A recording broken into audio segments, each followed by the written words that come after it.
We have quorum. All right, thank you. All right, good evening, everyone. Happy New Year to our members of the public that weren't here for the study session, and welcome back. My name is Rolando Bonilla. I am the chair of the San Jose Planning Commission. Welcome to the Planning Commission meeting. This meeting is being held via Zoom conference call due to the COVID-19 crisis. Members of the public may participate by following the instructions listed on the agenda. You may also view and listen to the meeting on live stream, cable TV, Granicus, and YouTube. Following roll call during summary of hearing procedure, we will review how the public may provide comment during today's session. Welcome. Roll call. Bonilla, here. Casey? Here. Caballero? Here. Cantrell? Garcia? Here. Lordinois? Here. Montañez? Here. Oliverio? Ornelas Wise? Here. Torrens? Here. And Young. Here. Perfect. Let the record reflect that Commissioners Oliverio and Cantrell are at the moment absent. Summary of hearing procedures. The procedure for this hearing is as follows. After the staff report, applicants and appellants may make a 5-minute presentation. City staff will call out names of the public who identify the items they want to speak on. You may identify yourself by the raised hand feature on Zoom. Click *9 on your phone, or you may call 408-535-3505 or email planningsupportstaff@sanjoseca.gov and identify your name, phone number, and what item or items you'd like to speak on. As your name is called, city staff will unmute you to speak. After we confirm your audio is working, your allotted time will begin. Each speaker will have 2 minutes. Speakers using a translator will have 4 minutes. After the public testimony, the applicant and appellant may make closing remarks for an additional 5 minutes. Planning commissioners may ask questions of the speakers. Response to commissioner questions will not reduce the speaker's time allowance. Staff will unmute the speaker to respond to the commissioner. The public hearing will then be closed and the planning commission will take action on the item. The planning commission may request staff to respond to the public testimony, ask staff questions, and discuss the item. If you challenge these land use decisions in court, you may be limited to raising only those issues you or someone else raised at the public hearing or in written correspondence delivered to the city at or prior to the public hearing. The Planning Commission's actions on rezonings, pre-zonings, general plan amendments, and code amendments is only advisory to the City Council. The City Council will hold public hearings on these items. Section 20.120.400 of the Municipal Code provides the procedures for legal protests to the City Council on rezonings and pre-zonings. The Planning Commission's actions on conditional use permits is appealable to the City Council in accordance with Section 20.100.220 of the Municipal Code. All right. Call to order and orders of the day. Staff, I'm going to move up item C to immediately after item A. That is the only change I am going to make to the agenda. So with that, we will now move on to public comment. Staff, do we have any speakers for public comment on items not on the Planning Commission agenda? And let me again repeat to potential speakers for items that are not on the public, on the Planning Commission agenda. Jennifer, do we have any? We do not have any speakers at this time. All right, thank you. We'll now move on to item 3, deferrals and removals from calendar. Staff, do we have any items to defer today? Anyone wish to speak on the item, on this item in the agenda? Doesn't seem like we do. Okay, I'll move on to item 4, consent calendar. Are there any public speakers on items currently on the consent calendar? Any, Jen? I am not seeing any hands raised for consent calendar. Okay, so with that, let's go ahead and review and approve action minutes from January 12, 2022. Do we have any changes to the minutes? No. With that, I'll entertain a motion to approve the minutes of 1/12/22. Motion to approve the minutes. Second. Okay. Torrance with the motion, Casey with the second. Let's go ahead and take a roll call vote. Bonilla, aye. Casey? Aye. Caballero? Aye. Is Cantrell here yet? No. No. Okay. Garcia, Aye. Lardenois, Montañez, Yes. Oliverio, still absent. Ornelas Wise, Aye. Torrance. Yes. Motion passes with 2 commissioners being absent. Vera, you had your hand up. Yes. Was there a reason that the entire consent calendar isn't being approved at one time? Oh, that's actually what I meant. All right, we'll get through the minutes. We just got the minutes passed. Now I'll entertain a motion for the consent calendar. Move to approve the rest of the consent calendar. All right, Casey. Aye. No, I'm sorry. Oh, sorry, Lardenois yeah. made the motion. Second. Right. Lardenois with the motion, Casey with the second. Bonilla, aye. Casey. Aye. Caballero. Aye. Cantrell, absent. Garcia, Aye. Lardenois, Aye. Montañez, Yes. Oliverio, Aye. Ornelas Wise, Aye. Torrance, Yes. Young. Yes. All right. With that, the motion passes with Commissioner Cantrell being absent.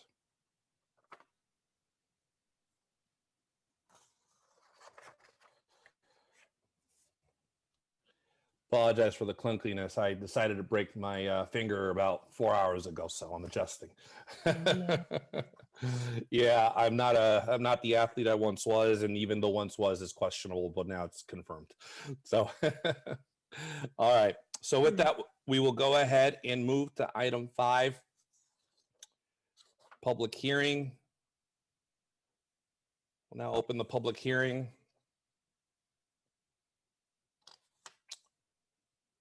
Okay. Is there a staff presentation for item 5? There are no items for item 5.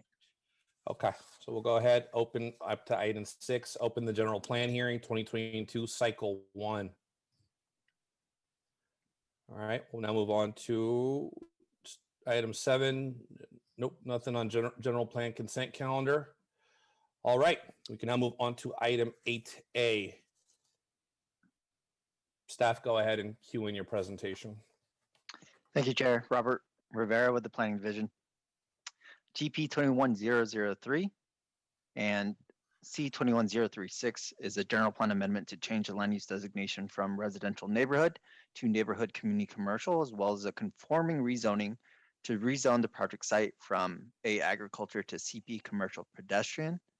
The site is located at the southeast corner of Keenan Loop and San Felipe Road at 3354 Keenan Loop, and is just outside of the Aborn Road / San Felipe Road urban village boundary. The site is currently developed with an existing single-family residence and associated accessory structures. The applicant is proposing to change the existing land use designation of residential neighborhood to neighborhood community commercial. The residential neighborhood land use designation is applied broadly throughout the city to encompass most of the established single-family residential neighborhoods, including both the suburban and traditional residential neighborhood areas. Neighborhood community commercial supports a very broad range of commercial activities, including commercial uses that could serve the community in neighboring areas, such as neighborhood serving retail and service and commercial professional office development. Staff found that the proposed project would convert a residential land use designation to a commercial land use designation, and therefore increase the overall employment land in the city. An increase in employment land would increase the number of jobs within the city and further the city's goals of fiscal sustainability. Further, the project is located near residential land uses and near other neighborhood serving commercial uses, and the development of commercial office or commercial uses would foster a culture of walking by providing additional jobs and amenities to nearby neighborhoods. A community meeting was held on September 27th, 2021 for the project, and approximately 9 community members attended the meeting. The community members were neighbors to the site and concerned about the commercial building or retail compatibility with the neighborhood, along with the increase in noise and parking. The neighbors felt that the residential land use designation should be kept on site because it is better suited for the neighborhood, and any commercial development would reduce privacy and negatively impact the neighborhood. An initial study and negative declaration were prepared by Director of Planning, Building, and Code Enforcement for the proposed general plan amendment and rezoning. The documents were circulated for public review from November 3rd, 2021 through from November 3rd, 2021 through November 23rd, 2021. No public comments were received. Staff recommends that the Planning Commission make a recommendation to City Council to find the proposal in conformance with CEQA and approve the proposed general plan amendment and rezoning. This concludes staff's presentation. All right, with that, we'll now open it up for the applicant presentation. Do we have a representative for the applicant?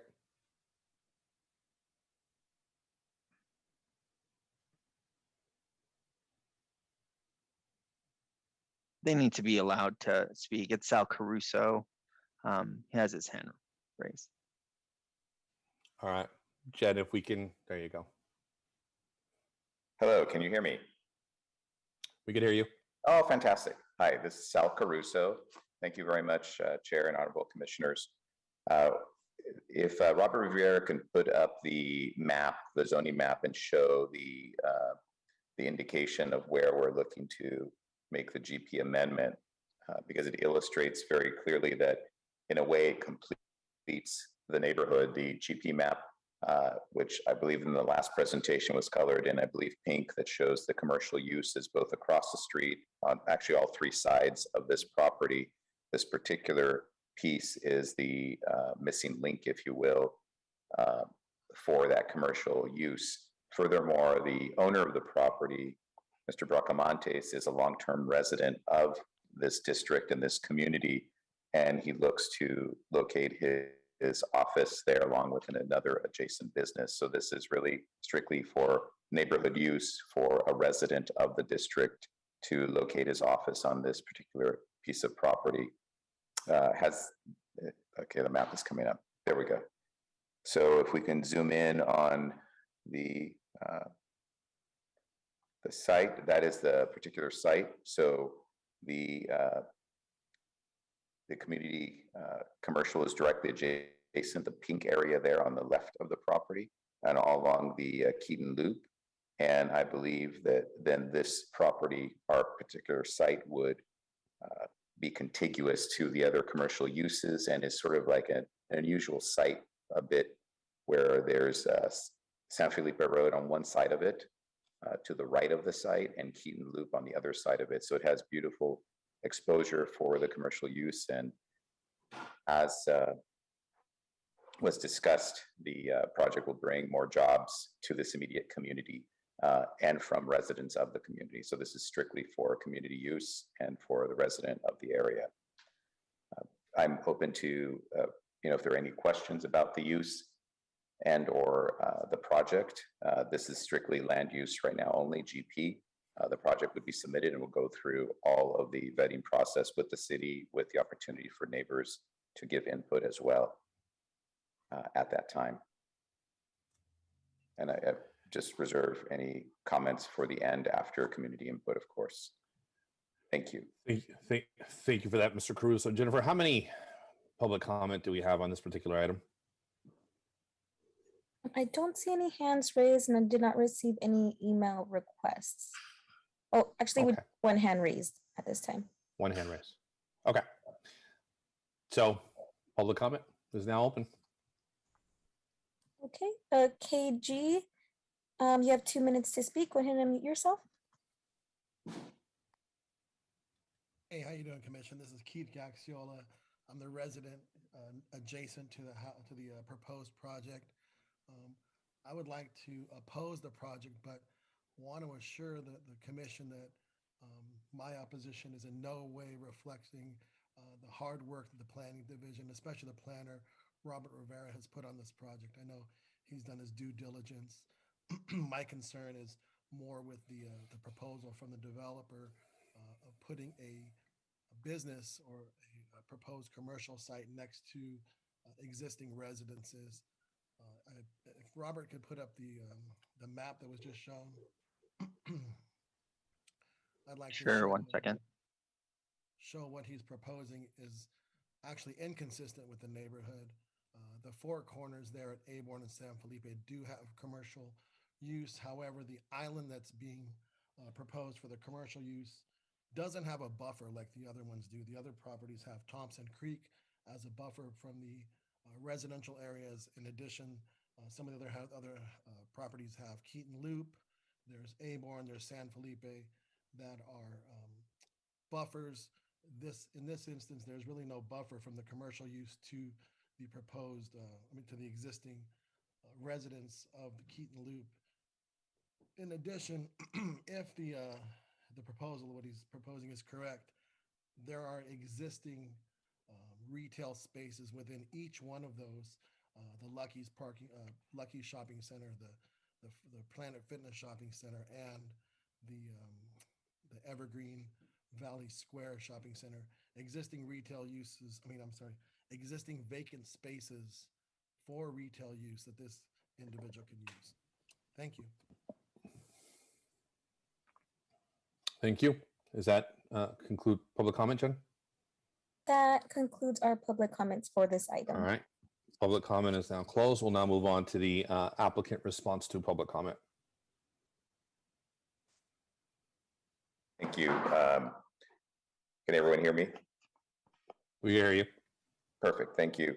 I do definitely hear the neighbor next door, and we will be very diligent in working with the neighbors, as we have committed also to the council person of the district that we will work very closely with the neighborhood and the neighbor next door to make sure that all the regulations of the city of San Jose are followed on sound attenuation, respecting the neighborhood and the residents, both next door and in the community, and make sure that the project is designed respectfully and honorably to reflect both the community spirit and the needs of the business community in the area, and bring more valuable jobs to this district.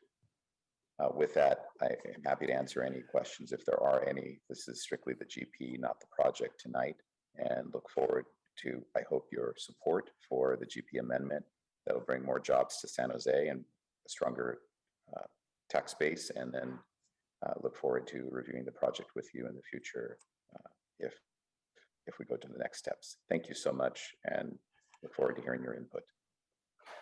Thank you, Mr. Caruso. And I am not going to close the public hearing, candidly, because commissioners have questions of Mr. Caruso. I want to make that easy to do. So with that, I will now open it up to commissioner questions. I see Commissioner Oliverio is the first hand up. Commissioner Oliverio, the floor is yours. Thank you, Chair. For the applicant, to be clear, you're not proposing a drive-through or a liquor store. You're proposing an office, correct? Sorry, we're proposing office use and potential retail use. Absolutely no liquor store, no drive-throughs of any kind. We're looking for a low impact project. Great. Thank you very much. You're welcome. Thank you for that, Commissioner Oliverio. Any other questions from my colleagues? All right, seeing none, I will entertain a motion. Motion to approve the staff recommendation. Actually, Commissioner Garcia just weighed in. Commissioner Garcia? Motion is noted, Commissioner Oliverio. Yeah, I do have a question regarding for the applicant in terms of how it will create jobs. If I'm not mistaken, Mr. Bracamontes has an office on Story Road where he basically did the same thing. He built an office. At one point, I think it was, I'm not sure if it was fully occupied or not, but will that office be moving over here, or and why not? That's the first part of my question. The second part of my question is why not do a mixed use project so that residential could be included? So the first part of the question, this will be, I think, an additional office for Mr. Bracamontes in this neighborhood here. And secondly, the site is pretty small and limited as far as its ability to do mixed use. We generally love to do it and support it wherever possible to increase both housing and commercial, but in this particular site, because it's awkwardly shaped, if you will, and has access on two sides of the street, it's pretty limited. It'll be a few thousand square feet, a smallish office and retail building, nothing huge or large, but something that serves literally just community serving retail, something small. Had it been larger, I would have loved to do that, to do a mixed use. Commissioner Garcia, does that conclude your questions? Yeah, that's it. Thank you. Commissioner Montañez? Yeah, I don't really have a question. I have more of a comment. We keep hearing that we're in a housing shortage, and here we are taking residential and rezoning it to commercial. I just don't think it makes sense, and I think we should be preserving residential zoning and the ability to build residences. I actually went by the property. I have some good friends that live up on Aborn and up on the hill, but it's interesting that area is really that island is residential, and the commercial that is across the street on all the other corners makes sense.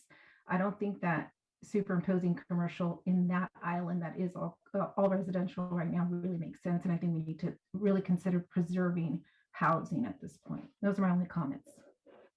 Thank you, Commissioner Montañez. With that, we do have a motion on the floor from Commissioner Oliveira. Do we have a second? Second. Okay, Commissioner Oliveira with the motion, Torrance with the second. I will go ahead and take a roll call vote on this item. Bonilla, aye. Casey? Aye. Caballero? Aye. Cantrell, absent. Garcia? No. Lordinois? Aye. Lordinois? Aye. Montañez? No. Oliverio? Aye. Ornelas Wise? Aye. Torrance? Aye. Young? Aye. The motion passes with Commissioners Garcia, Montañez voting no, and Cantrell absent. Thank you, commissioners. Thank you.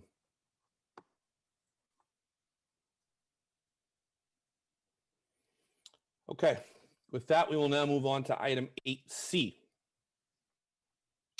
Staff, go ahead and, I'm sorry, once this is down. Staff, go ahead and start your presentation for item 8C.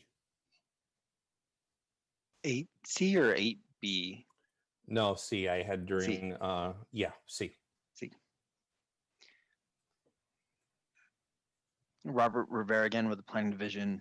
GP 21006 and C 21030 is a general plan amendment to change the land use designation from mixed use neighborhood to urban residential, as well as a conforming rezone to rezone the project from R18 single family residence to UR urban residential zoning district on a 0.97 gross acre site located on the northwest of East Julian Street, approximately 150 feet southwest of Worcester Avenue.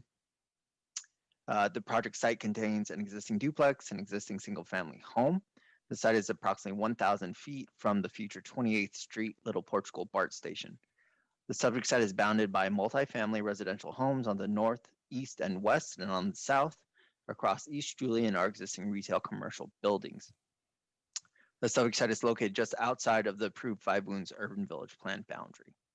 The applicant is proposing to change the existing land use designation of mixed-use neighborhood to urban residential.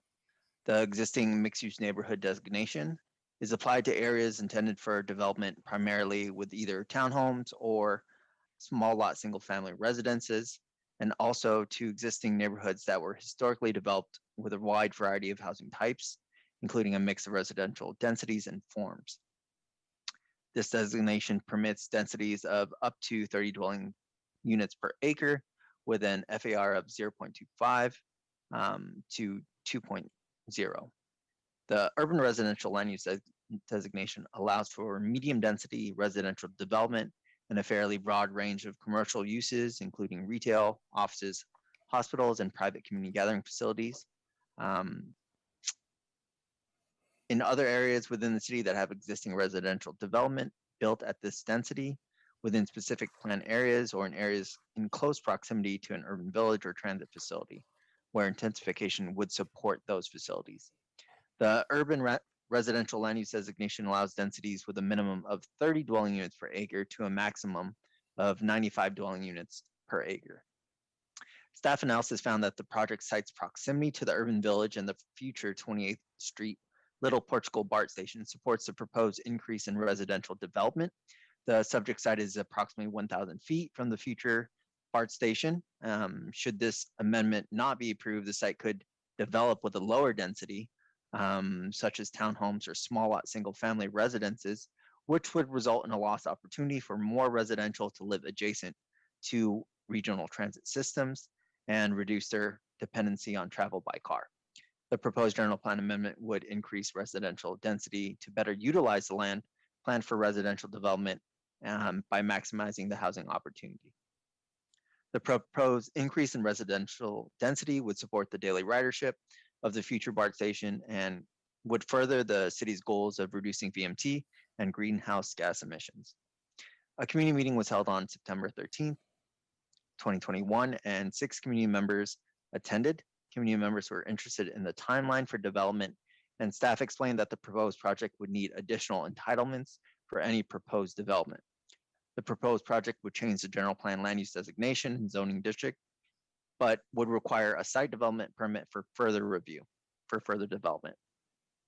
Staff recommends that the Planning Commission make a recommendation to the City Council to find the proposal in conformance with CEQA and approve the proposed general plan amendments and rezoning. That concludes staff's presentation. Thank you for that. Robert, you're on fire tonight, man. We got to nonstop talking tonight, so I hope you got some tea next to you there. All right, we now have the applicant portion of the presentation.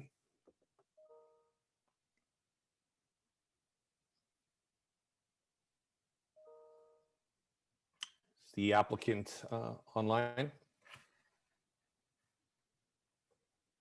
Melanie Griswold has her hand up. Okay, Ms. Griswold.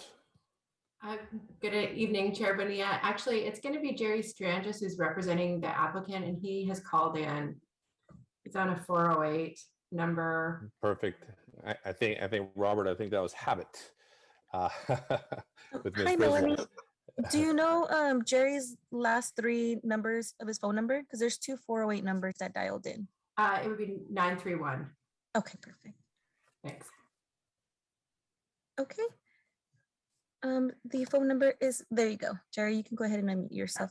Hi, this is Jerry Strangis speaking on behalf of the applicant. Can you hear me? Yes. We can hear you, Mr. Strangis. Perfect, thank you. Really don't have anything to add to the very thorough staff report.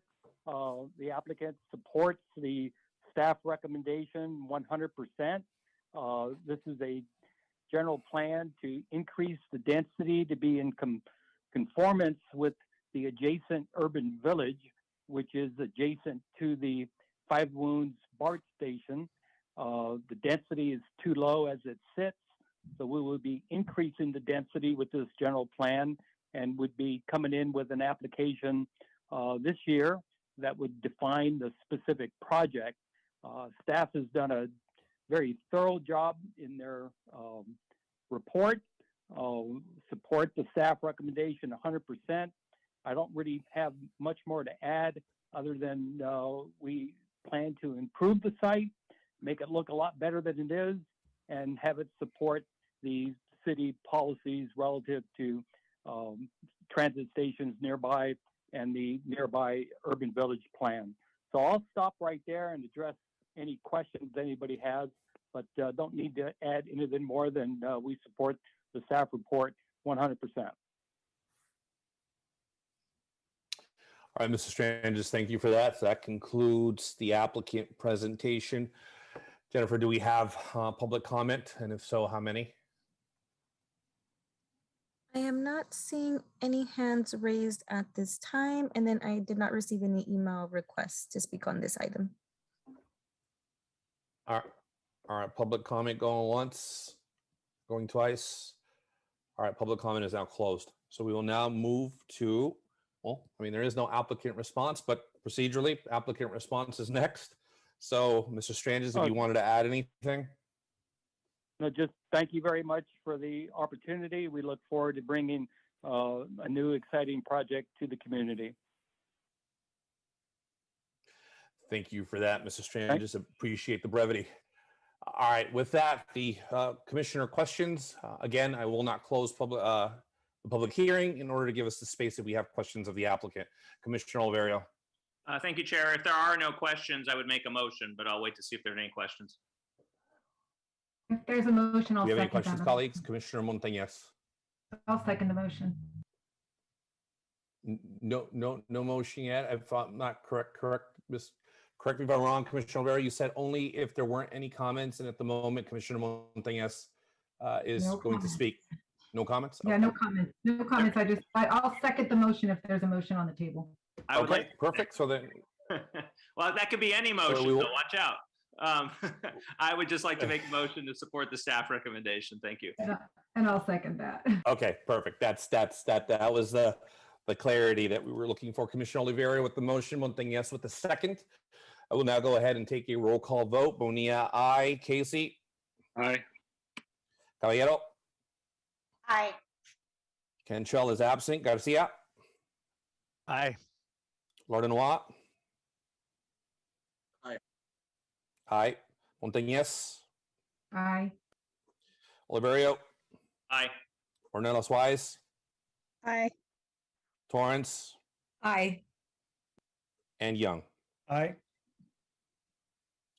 Motion passes with Commissioner Cantrell being absent.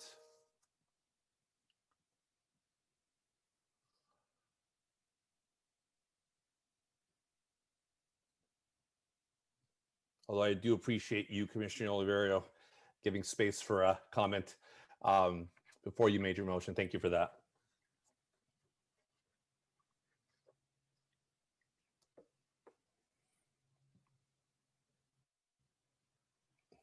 Okay. All right, with that, we are ready to move on to item 8B.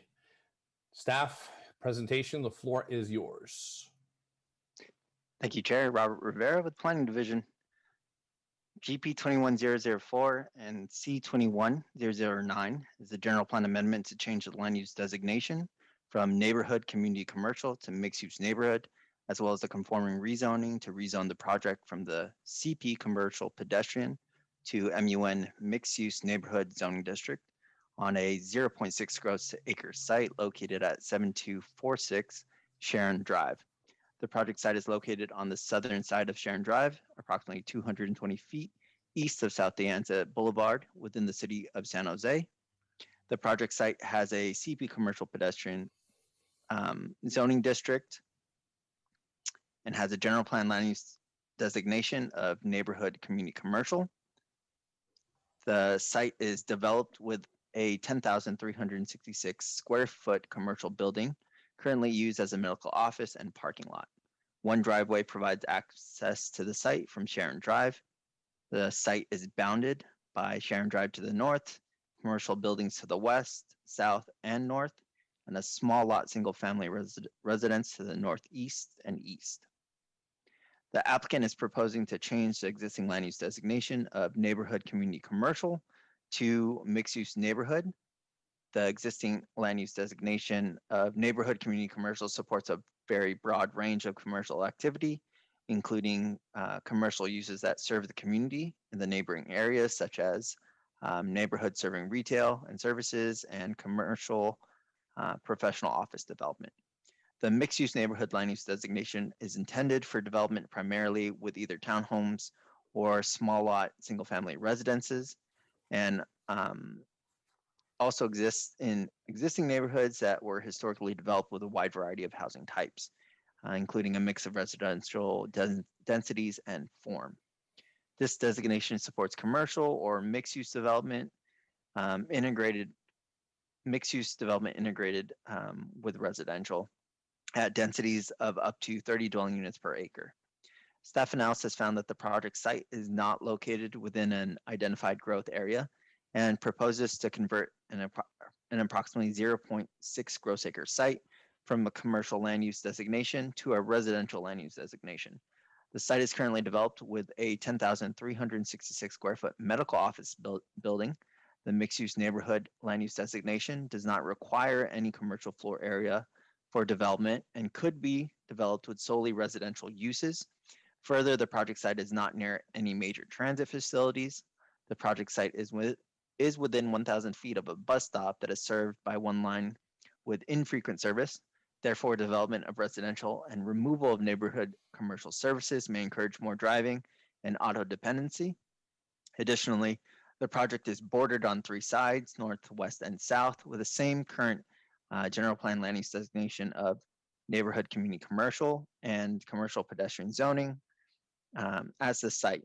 The amendments requested are not consistent with the commercial nature of the existing uses in the immediate vicinity of the project site, and if approved, may lead to further conversions of other sites in the area from commercial to residential, which may reduce employment lands in the future, contrary to the general plan policies cited above.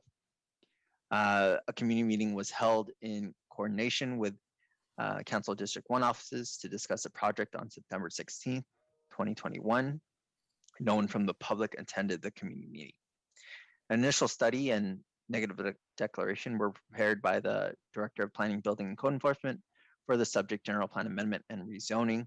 The documents were circulated for public review between November 9th, 2021 and December 6th, 2021. The negative declaration states that the proposed general plan amendment and conforming rezoning will have less than a significant effect on the environment. No impacts are identified, therefore no mitigation is required. One comment was received from Santa Clara Valley Water recommending edits. The comments didn't raise any concern regarding adequacy of the CEQA document.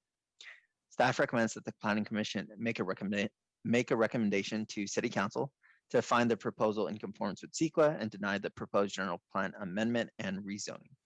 This concludes staff's presentation. Okay, with that, we will now open it up to the applicant presentation. I believe Dessa Bitbadel will be speaking on behalf of the applicant. Is that accurate? Correct, and I believe she has a presentation that she would like to share as well. Great. Dessa, welcome back to the Planning Commission. Thank you. For context, Dessa used to be a planning commissioner. Go ahead, Dessa.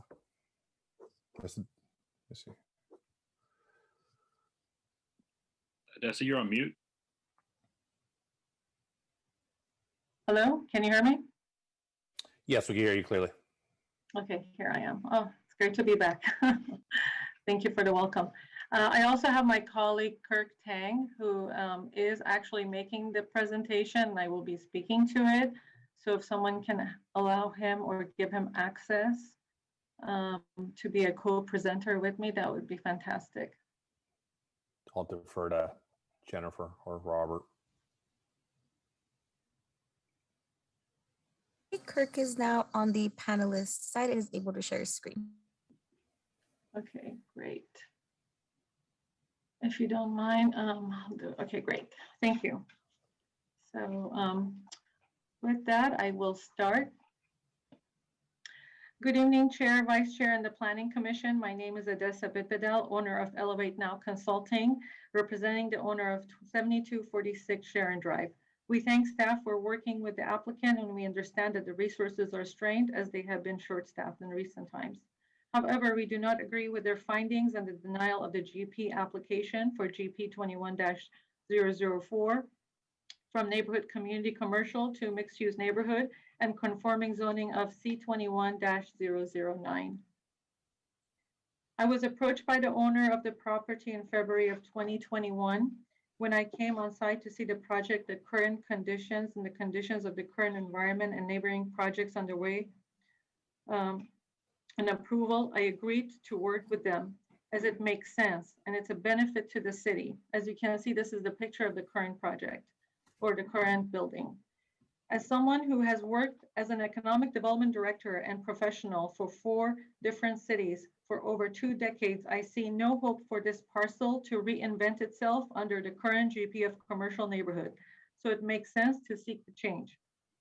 Mr. Wong has owned this parcel for the last 8 years and has not been able to lease it fully.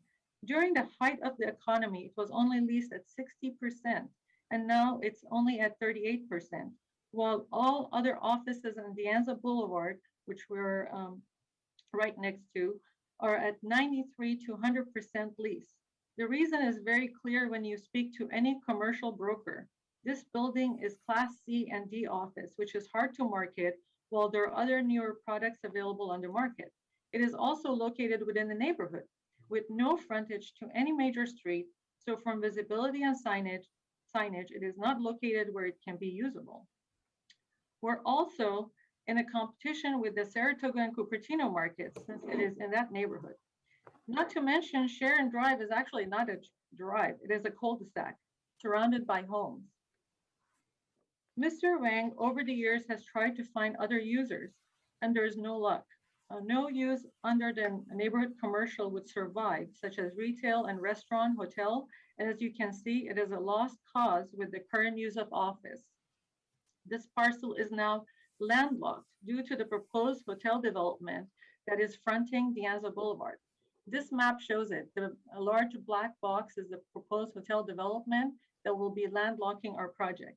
With hotel being the most economically profitable use and its vicinity to Apple headquarters, the approved hotel development will forever landlock the applicant with no hopes for a frontage to a major street or development of a larger project. The project right next to it, as you can see, those are the proposals that we have. The reason he is seeking such change is that the applicant is proposing to build 10 live-work units that will be standalone, much like a townhome with the businesses on the first floor and top 2 floors for a living space. Neighbors living on Sharon Drive told us about examples they had seen in Cupertino, and they liked having live-work product within their own neighborhood. With the economy changing and the work-life balance changing from the office market to a hybrid format, the live-work concept is here to stay and grow. As owner, one can own a business on the first floor of the building, while the entire living space would be at the 2nd and 3rd floor. These are the concepts that we've been working on and sharing with staff and Council District 1 office. And we've been working with them over the last year. So it's been, as you can see, these concepts are coming to fruition very soon. They are concepts, but they are coming forward. We respectfully disagree with staff's assessment of the GP goals and policies. In fact, of the GP goals and policies that they have discussed, the auto dependency and driving does not even apply because ours is a live workplace. So the last 4 items consistent with, commercial policy, ours does include commercial policy because live workplace, efficiency, use of residential and mixed use. Again, we're in conformance. Housing, environmental sustainability, we're in conformance with that. And air pollution, we're definitely in conformance. Then there's no other product that would be less auto deficient or would not have auto dependency than ours, which is a live work proposal. In fact, neighbors agree with us as well. We walked the entire neighborhood and have gathered over 60 signatures of support from those living in the neighborhood. We have submitted the petitions today, and I hope that you have all seen them and received them from staff. As I stated before, the example from the Cupertino Live Workplace came from the neighbors, which we were not aware of. These are the successful and innovative examples, and yet we believe the design of our project will surpass these current projects. And the next several slides will show that. This is an example from Cupertino that the neighbors told us about when we were walking from door to door. And as you can imagine, during COVID, it was very difficult to meet people, but we were able to accomplish that. And we probably would have reached out more people if there was no COVID-19. And the next 2 slides show the ones from City of Milpitas. I was an economic development director there when this project came through. And these pictures are from last week. There's this is a picture of a project that I put my head in, took a picture of it. And as you can see, it's a high-tech office. Hi, sorry, yes, your 5 minutes is up. Oh, I'm sorry. Can I just say the last sentence? Yeah, go ahead. Or maybe I'll say it if there's. Do we have public comment right now, Jen? We'll go ahead and save that last sentence for your applicant response, Ms. Vidal. Public comment, please. How much public comment do we have? No requests or no hands raised at this time. Oh, no, I'm sorry about that. We do have one hand raised. Okay, we'll go ahead and open up public comment. Perfect. Adam Wegner, go ahead and unmute yourself, and you have 2 minutes to speak. Okay, can you guys all hear me? We can hear you. Great. My name is Adam, and I live in the neighborhood. I met the applicant when they came to talk to me about the proposal. And I think the applicant's right. I think this parcel isn't really suitable for commercial. There's hardly any activity from the office, and it's kind of not a very good looking building right in the neighborhood. So I don't think it's really that useful as a commercial site. In West San Jose, you know, I think we need more housing. So changing the current parcel and replacing it with a general plan that allows for the live work housing as was just presented, I think it would be a great addition to our neighborhood. So I know my family and my neighbors are in support of it, and I'd just ask you to support to like approve the general plan, because I think that's just what our neighborhood needs. So yeah, great addition to our neighborhood, and I appreciate you listening to my comments. Thank you. Thank you for your public comment. Is there any other public comment, Jennifer? No other hands raised at this time. Okay, with that, the floor is yours again, Ms. Bitpadel. Okay, thank you. I'll just take a moment to finish it. Thank you for your time, and respectfully ask the Planning Commission to reject the staff's denial and approve the GP amendment from neighborhood community commercial to mixed-use neighborhood. As you can see, there are 60 people who have signed a petition, which is really unheard of in that neighborhood. They've always were against housing, but this is the only project actually that they have really appreciated, want, because that's what exactly they need in their neighborhood, as the speaker also referred to it. And there are also other discrepancies in the staff report as well, and I'm here to answer any of your questions. Thank you, Ms. Bitpadel. With that, Commissioner questions, Lord Noir, and then Casey. So I guess this might be more of a business question for, for the applicant or, for Odessa, but why is it just a proposed rezoning at this point rather than a rezoning and the project together? Yeah, it's a good question. So when I came on board, it was in February. We had only 3 weeks to apply for the GP amendment, or else we would miss the cycle and we would have to come back for a whole nother year. In fact, it worked out really well for us. We did the conforming zoning 3 weeks after that. And our intention from the very beginning has been the live workplace even before I came on board, but it solidified. Working with Council District 1 really helped out as well. And more so than that, we really honored and respected the neighborhood. Quite often when people have a project, they go to the neighborhood. We did it before even having an application for a project. So it really helped us understand that we're really a good fit, and that's exactly what the neighbors want to see in their neighborhood. And also, by the way, we're ready to move forward once the, when and if it is approved, we are ready to hire the consultants to go to the next phase of the project. Okay, and then, yeah, I can let other folks go before I ask more questions. Okay. No, go ahead and answer the question, Commissioner. Okay, sure. I guess it's a question for staff.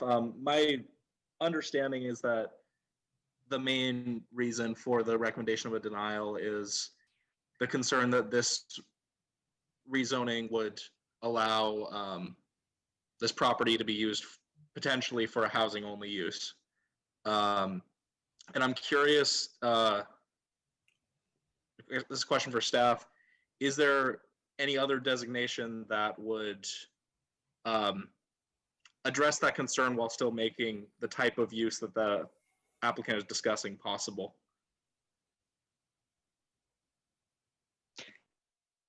Hi, Commissioner Lardenois.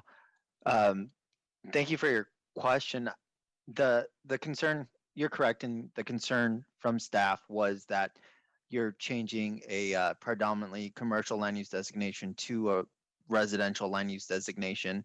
and the mixed-use neighborhood land use designation has no commercial requirement. As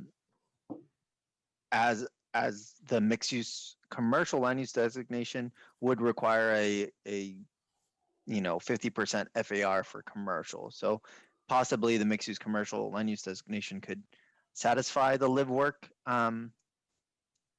proposal. But again, the proposal in front of the Planning Commission today is only a general plan amendment and doesn't include the site development permit for any live work units, and could potentially be something else as it comes in. And I just want to note. Okay, yeah, thank you for clarifying that. Yeah, so go ahead, sorry. Yeah, the other thing to keep in mind is, so yeah, it is a conversion of employment land, which the general plan generally does not support. But it's also about an opportunity cost. So this property is in an area that is predominantly designated for commercial. And while this building on the site very well may be obsolete, I think it could be combined with other adjacent properties, and that's our thinking, to allow sort of a larger commercial redevelopment. And if you put housing on this site, it would preclude that potential future opportunity. So that's another rationale of why the general plan wouldn't support this, and we're not recommending this general plan amendment. Okay. And I guess just also to express some thoughts on this, I personally really like that you went and talked to so many neighbors about this. I don't think we ever really see applicants doing something like that. So really, again, glad you did that. And I do think this is an area that absolutely needs housing. It's in the Cupertino School District, which is facing serious declining enrollment problems because, in part, due to lack of housing, making it hard for new families with children to move in. And I don't know what to make of the, concerns about the location of the site and the uses nearby and whether that makes other uses feasible or not. But I do think it's interesting that you're proposing a use that would still maintain commercial use on site. But I guess this is like where it gets into the role of us as a planning commission. We're really locked into enforcing the general plan when things come before us. So even though I think this seems like a reasonable use on a subjective basis, in terms of just considering the rezoning and what is possible with it, not just what you want to do with it, it seems like to apply the general plan here, we would have to recommend a denial, and then city council could use their subjective authority to make a different decision. But I'm having trouble seeing how we could do anything but a denial here. And I think that's it for my questions and comments. Commissioners Casey, Young, Caballero. So I've been in San Jose for over 40 years, but this is one of the pockets where I'm not as familiar with. So the applicant, when she reached out, I took the opportunity to go out and look at the site. And I can tell you, being on the ground floor and seeing the site gave me a perspective that I don't think I would have had I not gone out and visited. And to Michael's point, I don't know that given the hotel that's being built and the fact that on the opposite side it's residentially zoned, I don't know where the opportunity would be for assemblage of parcels unless that one piece behind it was somehow assembled. And also, given the fact the hotel is approved, it seemed like that site is just landlocked, and it's going to be a tough site to do anything with commercially. And it seems with this project, and I don't know how we would tether the applicant to having to make it a live work scenario, but it seems like it's the best of both worlds. We have a commercial ground floor or potential retail space available for folks, and we're bringing in housing. And given this COVID era, it just seems like a beautiful project. And if I were a developer, I would totally love to do this type of project on this site. So just to give you guys a perspective from being on the ground floor, it transitions perfectly from the hotel or the commercial use on, I forget what the street is, the main street, to the residential uses. So that's my perspective. And then I just was wondering why this doesn't fulfill the mixed use requirement, given that there is ground floor commercial along with the living accommodations. Yeah, if I can respond to that. So you don't have a mixed use proposal before you tonight. All you have is the color on the map change from commercial to residential. So while the applicant is saying it will be live work, that may be the case, but that isn't necessarily what could result, right? So that's not what's before you tonight. It's just changing it from a residential, a commercial to residential. So there isn't a project. So the planning commission isn't getting a guarantee that it will be mixed use. Live work is typically live and not work is our experience, but regardless of that, there's not sort of a guarantee at this point. You're not considering a live work project tonight. You're just considering a change of the general plan land use designation. Thank you, Michael. Yeah, so often what developers will do is they'll bring back a project with a GPA, but as the applicant has said, they didn't have time to do that because of the due date of the general plan amendment, so they would have to do that later. Perfect. Commissioner Casey, do you have any other questions, comments? Not at the moment. Sorry. Thank you. Problem. Young, Caballero. Commissioner Young. Thank you, Chair. So I have a number of concerns about I support the staff report. I have concerns about the project. Primarily,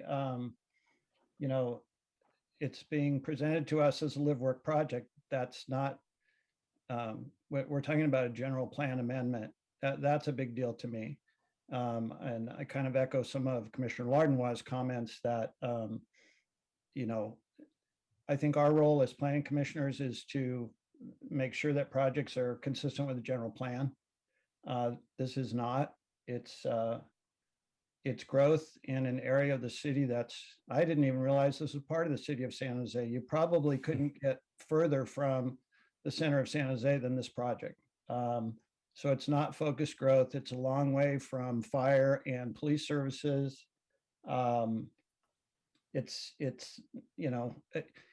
To me, what we're trying to, what I believe the general plan's goal is to put housing and development in focused growth areas in urban villages. This does the opposite. It creates housing in a very kind of under-resourced area as far as least police and fire services. So, and the other thing too is that if we're trying to reduce drive along commuting, the applicant is selling that as live work. Well, it may not be live work. And if it's just residential, there is no transit out there whatsoever. So those would be my comments. Thanks. Thank you. We've got Caballero, then we've got Garcia. Mine will be quick because they really just echo both Commissioners Casey and Commissioner Lardenois in that I really see how the commission can recommend approval based on conformance, but I do agree that it sounds like a great project and would love to do this in concept, but I think it's I don't think we can. And then to Commissioner Casey's point on the fact that it doesn't really seem like there's a lot of other opportunities, I'm not sure how we sort of bridge this gap of what we can do versus what would probably be something that would be nice to have. So just a little conflicted at the moment. Thank you, Commissioner Caballero. Commissioner Garcia? Okay, so I don't know how, if I'm looking at the right project, this is not actually a project. It's a change in land use designation that would that today does not have residential. It's commercial only, and now it's going to include residential. So, we just sat through a 1 hour presentation of how we're creating all this residential units, but yet we're denying somebody the opportunity to do that when they've already tried their hand with the current use of commercial. And there is such thing as too much government. I mean, here's an owner who says, hey, look, this commercial property has not been profitable for me. It's not on the main drag. There is public transportation nearby. I want the ability to build some residential. And we're saying no. I don't see how we would say no. When it's creating residential, It's not immediately on De Anza. It's a block off of it. And the highest and best use would actually be mixed use, if not residential only. But we can't speculate as to what they're going to do. We just have an opportunity to add housing here, and I think we should not follow staff recommendation. I think we should approve the application. Thank you for that, Commissioner Garcia. We've got Commissioner Montañez, and then we've got Commissioner Ornelas Wise. So I've heard arguments today about, sticking to our general plan and making sure that we uphold that. And yet each item that's before us today is some kind of amendment. And so I think that I can't speak, it seems like some of the commissioners are kind of, saying one thing here and then saying something else over here, right? And I think that if we're going to do these things, and you're going to say, okay, we're going to stick to that and support that and just back that, then do it, right? Then don't approve any amendments. So for me tonight, I think this is a really great project. Actually, the Milpitas project that was shown earlier, one of my friends, Melissa, actually owns one of the businesses there. And another one of my friends actually lives there. And so I just think that this is a great proposal. I agree with the applicant that they are landlocked. I think that we are looking at amendments, general plan amendments across the board tonight. And I just think that this is a great project and we really should move forward with approving this project, deny or decline staff recommendations and move forward with the project. Thank you for that, Commissioner Montañez. Commissioner Ornelas Wise. I agree that this is a great project, given the current times. People obviously live and work in the same place. Everyone was forced to do this during the pandemic. And I would like to see the land recycled to a better use. I'm just wondering, is there a better general plan designation that would, I guess I'm wondering why staff didn't recommend, instead of what they're proposing, to change it to something that would have been both commercial and residential and not just restricted to residential. Is there something that they could have or would have been better suited, is I guess what I'm asking. Hi, Commissioner Ornelas Wise. I think staff was analyzing the proposal that was given by the applicant. We can make recommendations to either, change the general plan designation, but we mainly analyze whatever is proposed. And in this situation, it's still outside of a focused growth area, and still could contribute to higher emissions, being away from transit and not near public facilities like that. The concern for commercial being converted to residential could somewhat be alleviated with a mixed-use commercial proposal. But again, the live work units are mostly, from what we've seen, are mostly live and not work. But from what's in front of you today, it is just a change in color of the map. So potentially a mixed use commercial could have been a better land use designation proposal, but it really was up to the applicant. So at no time did staff, though, did you ever meet with them? It seems like it's pretty clear that they knew what they wanted to do. To say, like, we may not support this, but we would advise that you do mixed use commercial better. I guess I just wish I would have, staff would have just advised them that they would have maybe supported the project more if it was geared towards something that had both commercial and residential, I guess is all I'm saying. But I do think sometimes, things are a bit outdated and things should be recycled. But so that's what I have to say. Thanks. Thank you, Commissioner Ornelas Wise. Do we have any other commissioners? I do want to weigh in. So do we have any other commissioners? Commissioner Caballero wants to, and then we've got one thing yes right back. Yeah, and I just want to make a clarifying point is that, you know, we're not looking at the project today, right? So there's no guarantee that this is actually what will be built. This is just a lovely picture at this point of what could happen. And while it's great that the developer and property owner are really interested in doing this, by the time it gets through there, it could look like something totally different. And so I would really caution us from making decisions based on what a project is when we're not evaluating a project. We're really just looking at the land use designation. So that's my only, and I think that that's why we're conflicted, is because this sounds like a great project, but we're not evaluating a project, we're evaluating a land use. Thank you, Commissioner Caballero. Commissioner Montañez. So I've heard a couple of times, and then staff actually makes it a point to state that that the rezoning or the general plan amendment could eventually cause rezoning to housing only use. And if that were the case, I think it would be housing only, and then there could potentially be density bonus for affordable housing, right? And so there, to me, there just seems to be, I don't think that the fear, I think that there might be some fear here about this moving in a general direction where, you know, it's residential land use only designation. And I'm conflicted in the sense where I think that we need to build more housing.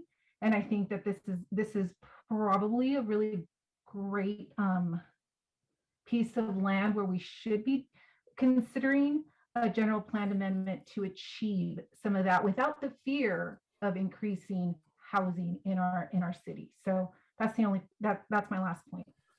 Thank you, Commissioner Montañez. Do we have any other colleagues? And again, I do want to weigh in. I know sometimes everyone forgets about the chair, but I do want to weigh in. So Commissioner Torrance. Thank you, Chair. So I too have had some conflict in this, going back and forth. I empathize with the small business owner, how the current use of the space is underutilized and he's not getting the funds that he would like to from that business. I totally understand that. And yet, again, we're not looking at a specific project here. We're looking at a concept and an idea. And I think maybe it was a little misstep on the part of the applicant to not apply for the mixed use instead of just residential. Because I think we'd feel more confident giving up some employment lands if we knew for sure that would be a live work unit. Second comment is I look at this beautiful proposal of these units, and I think these likely would not be affordable. If you're buying a house, that's expensive in San Jose. If you're buying a business and a house in San Jose, not affordable at all. So a question I have for the applicant is, if let's say that is what this was to become, a live work, could the people living in the top rent out the bottom space to somebody else? Is that a question to the applicant, or is that a Yes, question? that's a question. That part's a question to the applicant. Under the city's codes, they cannot do that. So the owner has to be operating the business. And wanted to also reply some of the comments. The mixed use commercial is mostly commercial. And as I stated, as a former economic development professional, no commercial space will survive because there's no frontage to a major street. And the other point is, somebody was asking about the idea of live workplace. The idea of live workplace actually came from staff. It wasn't Robert, it was other staff member who used to work for the city of San Jose. And that is how the owner decided to move forward with it. And then they told them, in order to do that, you need to change the general plan. So I hope that I was able at least to put out some of the discrepancies out there, some of the discussions you were having, and I just wanted to really jump in and answer. So with that, again, for the comments that these are not successful projects, a commissioner stated that she knows people there. Again, I used to work for City of Milpitas when we approved it, you have no idea if it's going to be successful, right? But I just went there last week, and you can as well visit the products in Milpitas. They are successful. There's an insurance agent, there is a hairdresser, and then there's a high-tech, the kind that you see in Palo Alto. People, instead of using their garage, they have actually a space. So our proposal, which is actually the concept that we've been talking to staff from the very beginning, again, the idea came from staff in City of San Jose, has been live work. And the applicant has no intentions of changing that direction. You don't go talk to to your neighbors and telling them one idea and switch on them.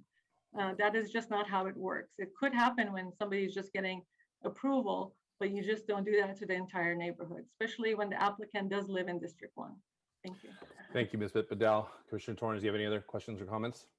I think that'll do it for me. Thank you. Thank you, Commissioner Casey. And then after Commissioner Casey, I will weigh in. Yeah, I just wanted to remind folks, this reticence to change the general plan, given item 8A, I think it was, we just changed the residential use to commercial use. So it seems like a tit for tat scenario. We gave up residential there for commercial. Here we can give up residential or commercial for residential. Just a tidbit of information from us. Thank you, Vice Chair Casey. So I will now weigh in with questions. First of all, Robert, just curiosity, not judgment. No judgment here. No right, no wrong. Did you actually get an opportunity to physically visit the site? No, I did not. Okay. I have a question for Ms. Bitbedell. How did you come up with this live work concept? The live work concept came to Mr. Wang from a staff member who used to work for City of San Jose. And then afterwards, they told him that in order to develop that idea, they said, well, why don't you do a live workplace? So that's how it wasn't something that he came up with. A staff member told him. And then they told him that he needs to do a general plan change. And then afterwards, somebody else said, oh, you have to go through the entire process. That was before I was on board, of course, with him. So by the time I met Mr. Wang, he already had that concept. He had drawings that he had shown staff. And if I show you the original drawings are so different than the current ones. The ones that we showed you today are so much more detailed because we've been working with elected officials in order to bring a project that is going to be a pride to the City of San Jose. Thank you for that. My question now to staff is this particular site within an urban village? No, it's not within a focused growth area or urban village. Are there plans for this to eventually become a part of an urban village? No, not that I'm aware of. I don't think there are any plans to incorporate this site into urban village. Okay. So I actually did, for all of our projects tonight, full disclosure, I did take the time to visit the sites. And what stuck out to me on this particular site, and this is why I go back to my first question to Robert about whether, and again, I'm not judging, I don't want you to take it that way, about whether the site was actually visited or not, is because, and this is now me talking as a business owner, given its location, given how locked it is, given it's the fact that you don't have any actual pedestrian traffic, I just don't see commercial being viable there. Candidly, if you were to offer me a commercial spot there at no cost, I wouldn't take it because I would be walking myself into the demise of my business. Although the site is there, it'd be much more of a Faustian bargain for me, nothing I'd be comfortable with. I do think that, yes, it is important to protect commercial lands within the city of San Jose, but I will say, for as long as I've been in city government, that has been the ongoing mantra: protect commercial lands, protect commercial lands. But we are in a moment in history within not just the city. I will agree with Commissioner Young that this is not a San Jose issue to solve single-handedly. It is absolutely a regional issue to solve. That is the housing crisis. But when we do have unique opportunities like this one before us, I do think it is important to push back and to say, we don't necessarily agree with the general plan. We do firmly believe that this should be housing. because we aren't going to get too many of these opportunities as we're constantly dancing with this delicate dance of preserving industrial lands and also trying to develop property. So from where I'm sitting, you know, I do feel that this is something we should approve. I do feel that this is one of those unique opportunities to create housing where I'm sorry, and this is where I do have a bit of a disconnect with city staff. Unless you own a business and know what it takes to not just succeed but to thrive, you know undoubtedly within milliseconds that this is a death sentence for pretty much any business that needs pedestrian traffic to survive. And that assessment you can't make on a, you know, looking at the colors of the map. That's an assessment that can only be made with an understanding of business principles and in practical business principles, and equally an understanding of the fact that that just would not work here. So as far as I'm concerned, I will not be voting in favor of staff's recommendations, particularly item 2 within the 2 points that were made.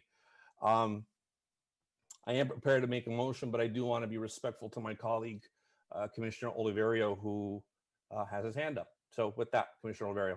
Thank you, Chair. For staff, it's been referred to that a former city employee made a suggestion, and I'm curious, is that captured in a preliminary review somewhere that was said, and who said it?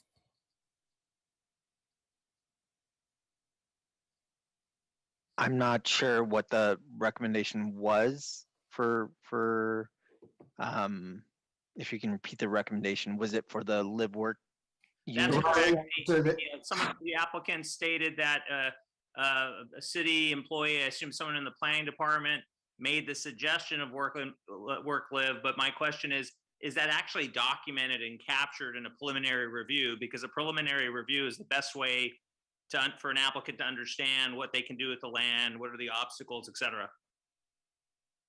I don't believe it was in a preliminary review or the 30-day letter, at least not from me. I'm not sure if the staff member was from planning. The applicant can clarify. But Dal, can you please clarify for Commissioner Oliverio? Yes, as I stated, it wasn't Robert. It was prior to Robert. It was a staff member. It was prior to me joining the team as well. And as I stated during my presentation, I joined in February, so it was prior to that. Great. And for the applicant, was that captured in writing on an official preliminary review document? Preliminary review document during the process that when we applied for the general plan? No, prior to you picking up this client, when they were told this information or shared, is there evidence in a preliminary review that someone from the city planning staff said you should do work live? I'm sure I can find it, but I don't have it right now in front of me. I didn't realize that was going to be asked tonight. But you know what? Again, Chair, that was my question. No, and actually, it looks like Kirk Tang has his hand up, so he may be able to further add to your to answer your question, Commissioner Oliverio. Yes, I do have it in email form. Yes. Okay. Can you give us the name, the date, and the time? Give me a second. or can you share it on screen? I could find it and give it to you. Yes. Yeah, I think there's something if planning staff is making a suggestion part of a preliminary review or a passing comment, but I think that's important to understand. But I have to concur overall. I think the presentation by the applicant is fantastic, and I think I've seen numerous of these presentations on justifying how a particular parcel should be rezoned. And I think also the arguments can be compelling. You visit the site, it looks disheveled. Well, I think something would be better, or a neighborhood that doesn't want to look at a building. But at the end of the day, is there potential for, as staff said, for parcels to be gathered to create something larger? Is there potential for another property owner to make a better go of it? I don't think this is prime retail. I think, this is really a office that'll probably have a better opportunity once the more development occurs on De Anza Boulevard, including the hotel. I think a lot of my colleagues have made comments about changing the color on the map, and we don't actually have a project, and everything that we may consider or think about the picture isn't 100%. But, you know, ultimately, I'm just curious to see, you know, who made this comment and what date, et cetera. And I'm referring to the planning staff comment. Yeah, no, understood. And Kirk, we'll give you a couple more seconds here to find it.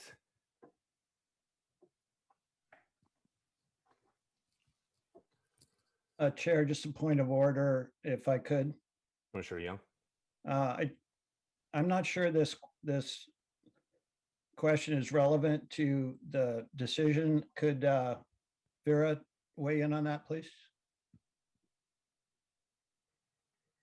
I'm sorry. Can I just? The answer is no, given what we're looking at. But since Commissioner Oliverio is asking, we do want to make that available. And I think it would be important to know the Yeah. context of that email as well. So you would really need the entire string. Who was asking what, why, whatever. And so, you know, I would ask that. But as far as relevance, this is a rezoning and it's a general plan amendment. No, it really is not relevant to it. But you can ask and answer. Yeah, for the sake of the hearing, Chair, you know, I no need to wait on it. I'm prepared to vote. I appreciate it. No, and Commissioner Young, that's precisely why I was entertaining the question, because it does provide context. But to your point, it does not in any way weigh in terms of our decision. Mr. Tang, you have a quick second. Were you able to find it? Yeah, it's the planner's name was Matthew von Olstein. Okay. This was back in 2016, March 15th. That's not a planner with the city of San Jose that I've ever heard of. 2016, March 15th. Yeah, that's not a planner with the planning division. He may have been. The name is very familiar to me. What did he sign the email as? It was planning staff. We were working with them to figure out what we could do. No, I understand that, but how did he sign the email? Sign the email. His signature box. The signature box, yeah. Give me 1 second. I'm searching.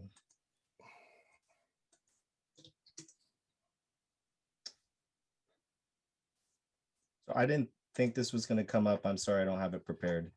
No, we understand, and also just a caution that was 5 years ago, and the general plan amendment didn't even come in until last year. So that's a really long time.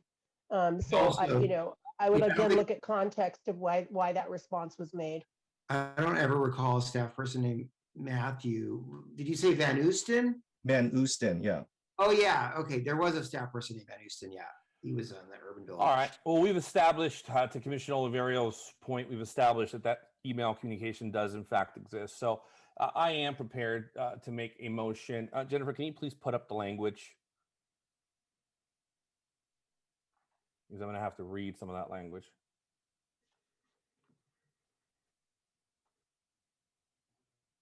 Yes, our staff will put it up 1 second. Yeah, of course. Like your lighting, Commissioner Oliverio. Yeah, it changes all the time. Sorry. No, it's all right. I like it. I like it. It lets me know my computer is not frozen. Mood lighting. Right.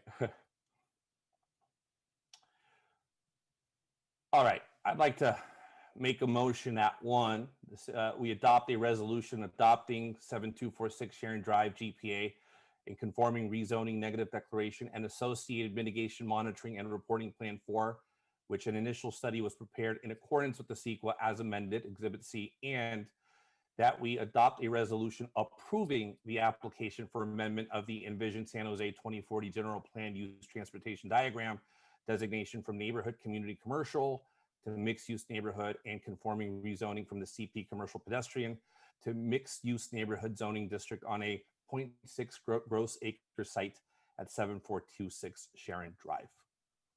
I'll second that. Commissioner Garcia with the second.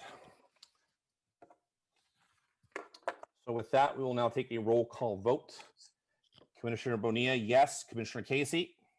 Yes. Commissioner Caballero? Commissioner Caballero? Thinking. I think I heard yes. Yes. Oh, I'm kidding. Yes?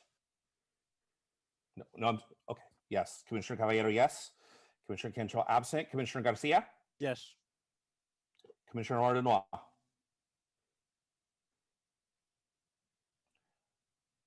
Commissioner Lardenois? No. I'm sorry, I cannot hear him. Can somebody? Yeah, Justin, you're super. Yeah. No. That come No. through? Yeah, that just came through. Perfect. Montañez? Yes. Oliverio? No. Ornelas Wise? Yes. Yes. Torrance? Yes. And Commissioner Young? No. No? Okay. The motion passes with Lardenois, Oliverio, and Young as no's.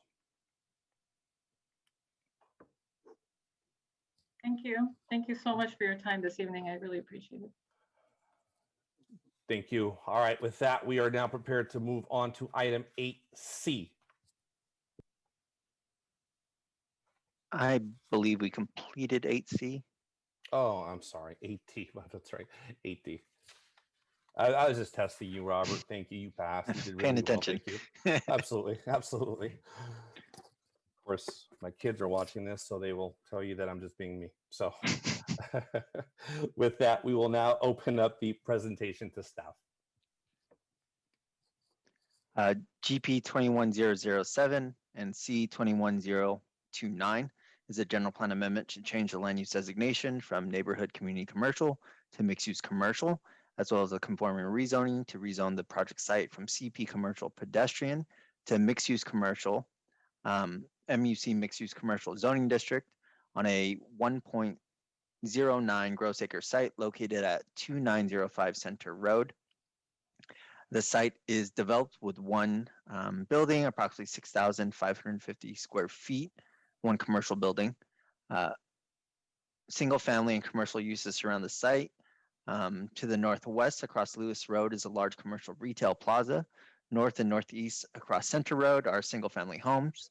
Directly south and southwest of the subject site are single family homes, and southwest is a restaurant and cafe.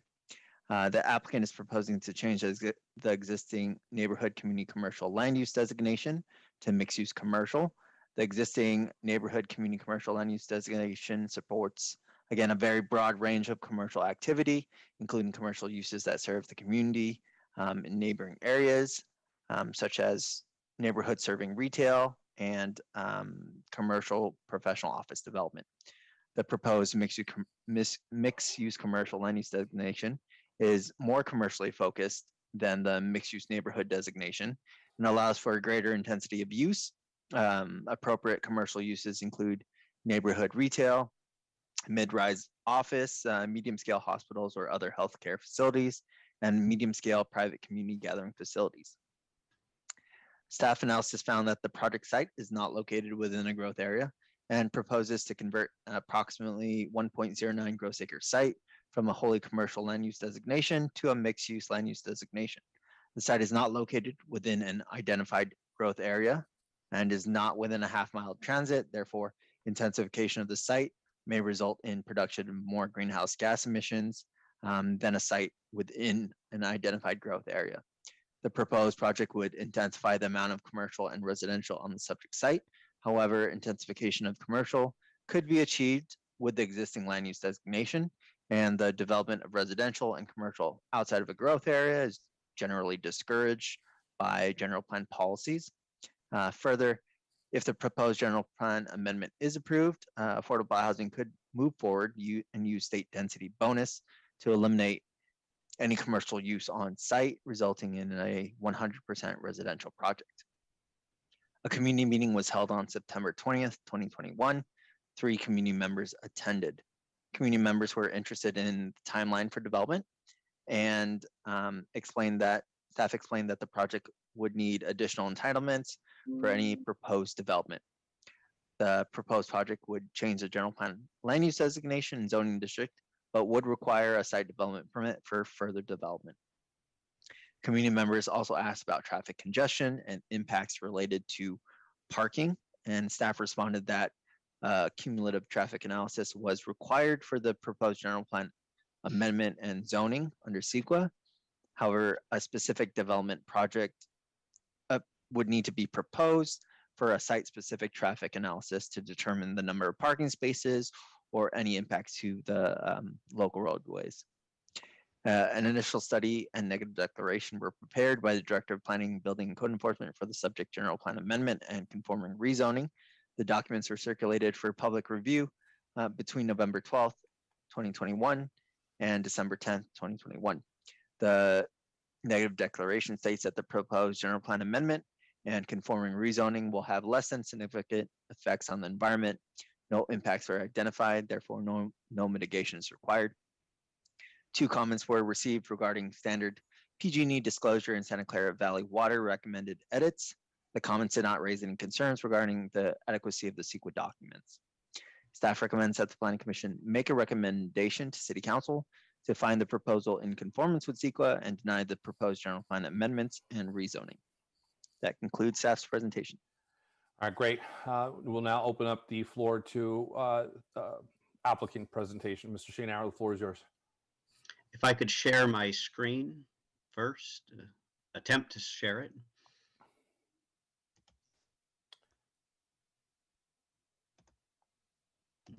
God.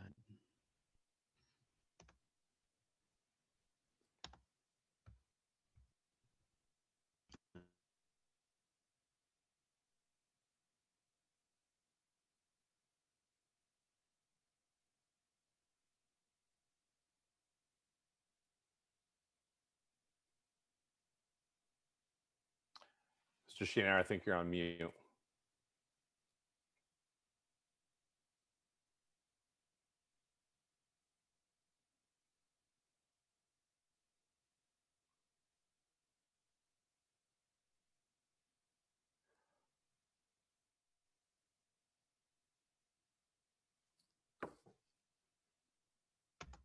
Eric, I think this is where you usually want your kids to help you with the meeting. Well, no, there appears to be a flaw when I share the screen, then you can't hear me. Let me try one more time, and then we'll go.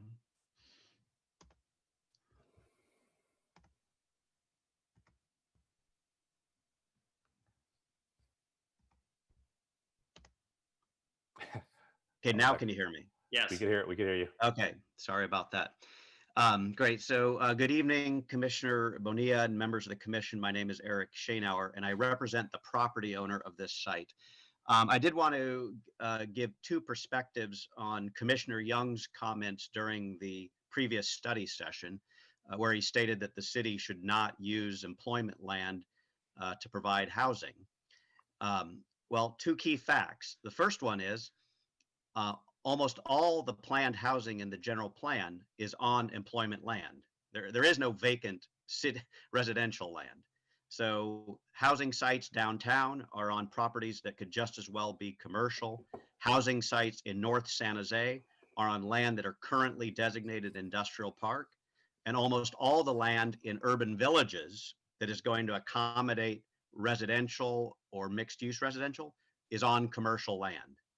So the question isn't, do we use employment land for housing? It's what parcels do we allow the housing and what format and design does it take? So continuing on, as you can see, the site here on Center Road is significantly underutilized. There's only 6,500 square feet of commercial on over an acre of land. Most of the land is vacant.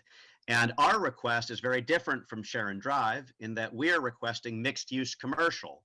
And under the MUC designation, it requires 0.5 FAR of commercial in the mixed use building. It requires 0.5 FAR of commercial.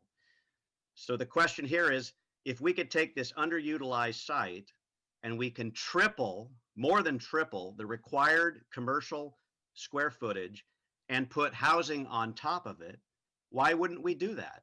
We would expand commercial jobs and we would provide housing. It's a win-win. The site is perfectly situated in a rectangle. It's of sufficient size for a mixed-use development. In terms of the location of the site, staff says that somehow we're going to destroy the city with VMT and greenhouse gas. Our site is located right here in the middle of the city. All of these pink areas are urban villages that are much greater distance from the jobs in Monterey Highway, the jobs downtown, and the jobs in North San Jose. Our site will reduce VMT and reduce greenhouse gases much more than all of these urban villages in the outskirts of the city. In terms of transit, the staff incorrectly states that there is no transit. Well, our site is located literally on top of this number 73. This is the VTA bus map.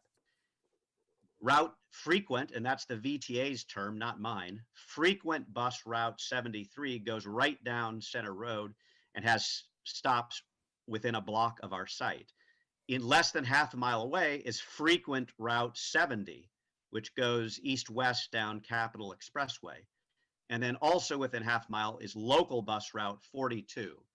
So there are 3 bus routes within a half mile of the site, 2 of which are frequent service, less than 30-minute headways throughout the day.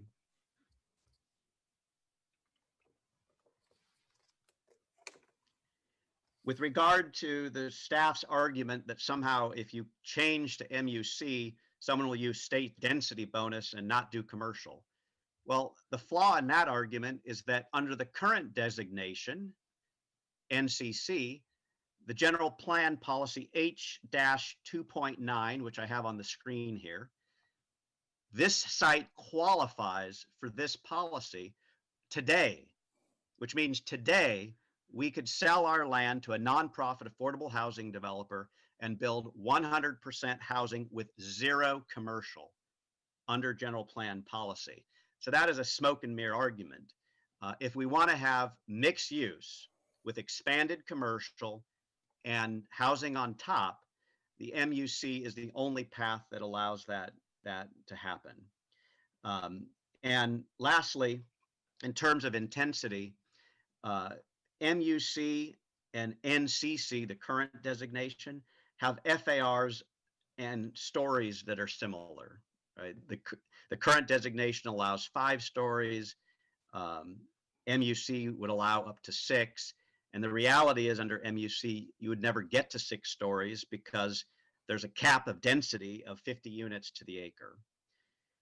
And then lastly, there is concern that the city is over concentrating affordable housing in the east side and in this area of the city.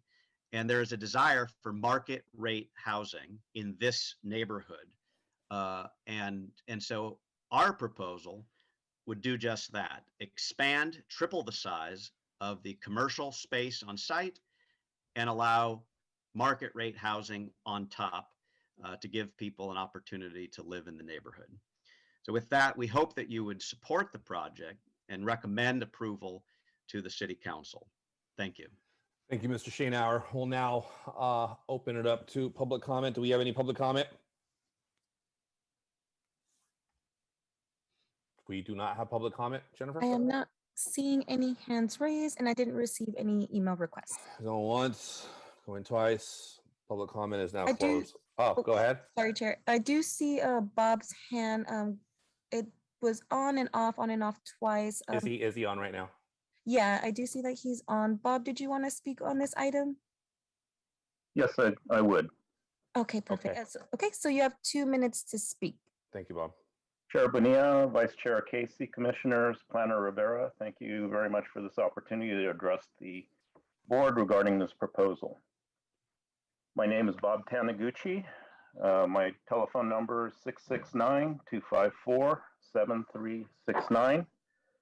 And I wanted to let you know that I've been a resident of Caribbee's Mobile Home Park at 411 Lewis Road since 2014, and I've been a resident of San Jose since 2005.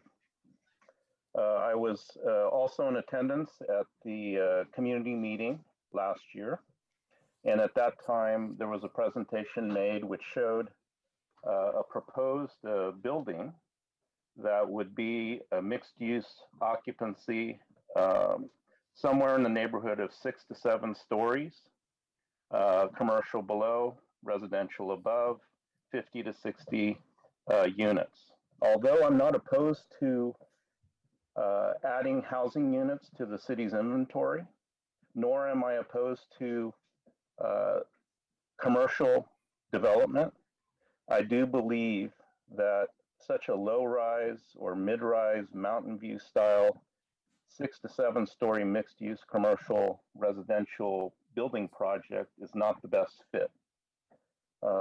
Just a simple drive from Tully Road to Capitol Expressway down Center Road would indicate to you that the general height of buildings seen in that area, residential and commercial, is 1 to 2 stories, except for the most recent construction, which is the Vietnamese Center, which is near the corner of Tully and Center Road. Now, if you go northward on Center Road towards the county Human Resources Social Services Agency, you'll find some larger low-rise to mid-rise residential style housing. And I understand that there's more planned for that area. But as far as the area that we're speaking of here, Lewis and the intersection of Lewis and Center Road, there is. Hi, Bob, your time is up. Thank you. Next, right, sorry, we there do is have another another. speaker? Yes, yes. We have Dr. Yep. Dr. Yep, go ahead and unmute your device, and we can please state your name for the record. You have 2 minutes to speak.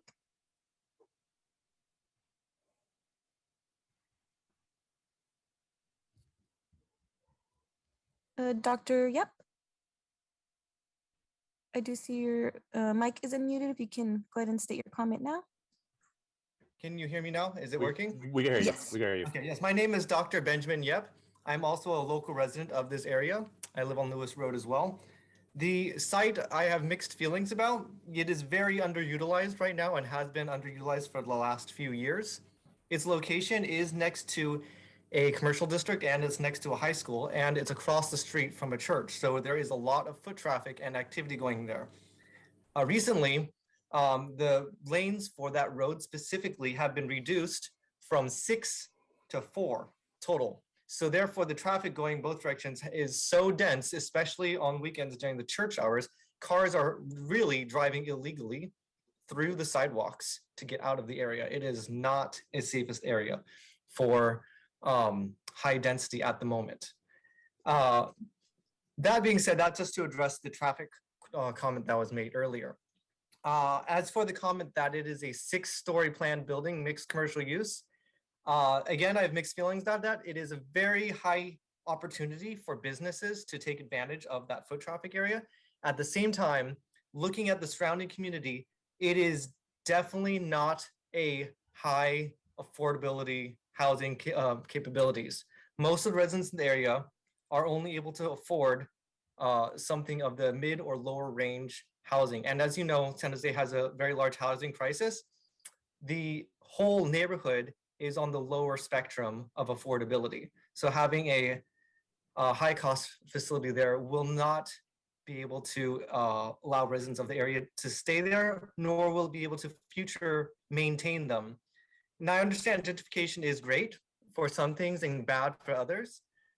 It is something to be of concern, but it's not always a negative issue, but just letting you know of the conditions that are arising in the area. I always approve for affordable housing if possible. Thank you. Thank you. Thank you for your comments. Is there any other public comment? There are no more hand raised at this time. Okay, with that, I will now close the public comment. We will Do now. I get to respond to that? Yes, I was about to do that. So let me get to that. Thank you. All right, applicant, it is now your time to respond. Great. So I think Mr. Yep, Dr. Yep points out a key feature of the neighborhood, and that is this is a neighborhood of mix of uses. So on Center Road, there is commercial to our north, commercial to our south, residential behind, including a group home right behind us. There's a school, there's a church, all within a block. And so this is really a hub of the neighborhood, Center Road. And it would be nice to create a development that is more a focal point and a gathering place for the community than the underutilized empty lot that's there. And the benefit of the mixed use commercial designation that we're requesting is that it solves everybody's problem or concern. Number one, it requires commercial development. It requires commercial development. We will have to triple the amount of square footage on this site from what exists today.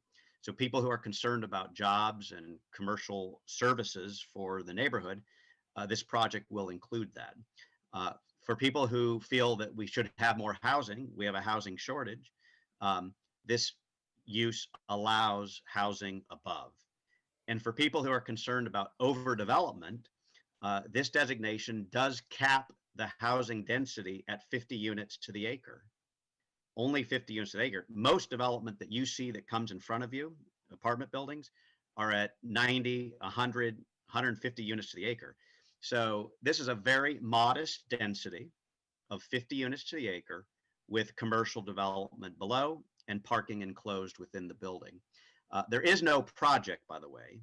The neighbors are referring to a very general capacity study that we showed at the community meeting to show what the mixed use commercial designation could look like, because people can't, the average citizen doesn't know what MUC means. So we did do a very general capacity study.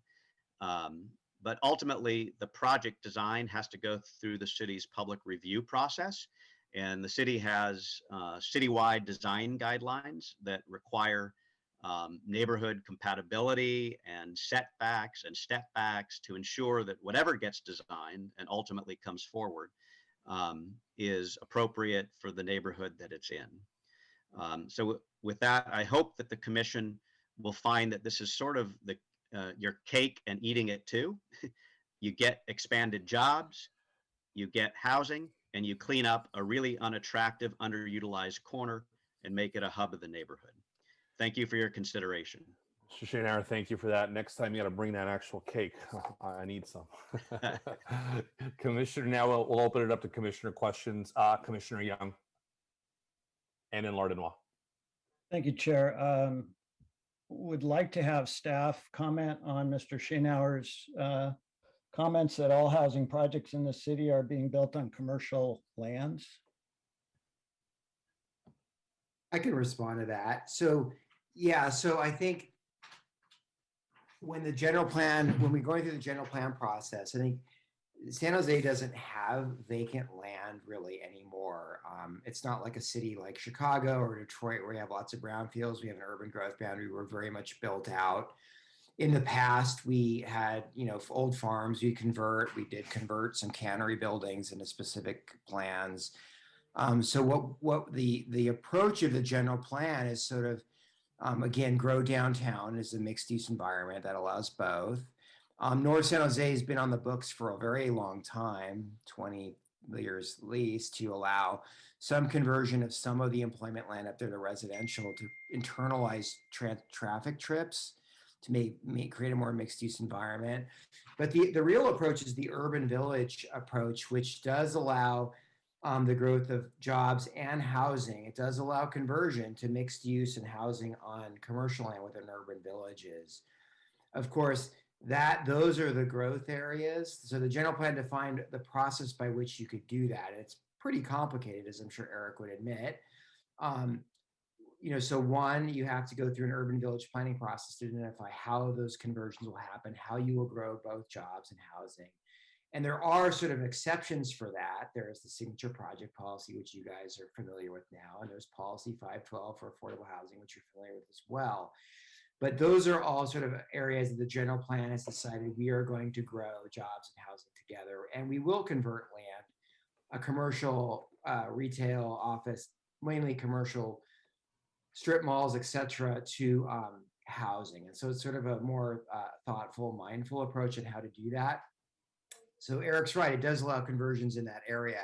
Where the general plan doesn't, is very clear about not allowing commercial.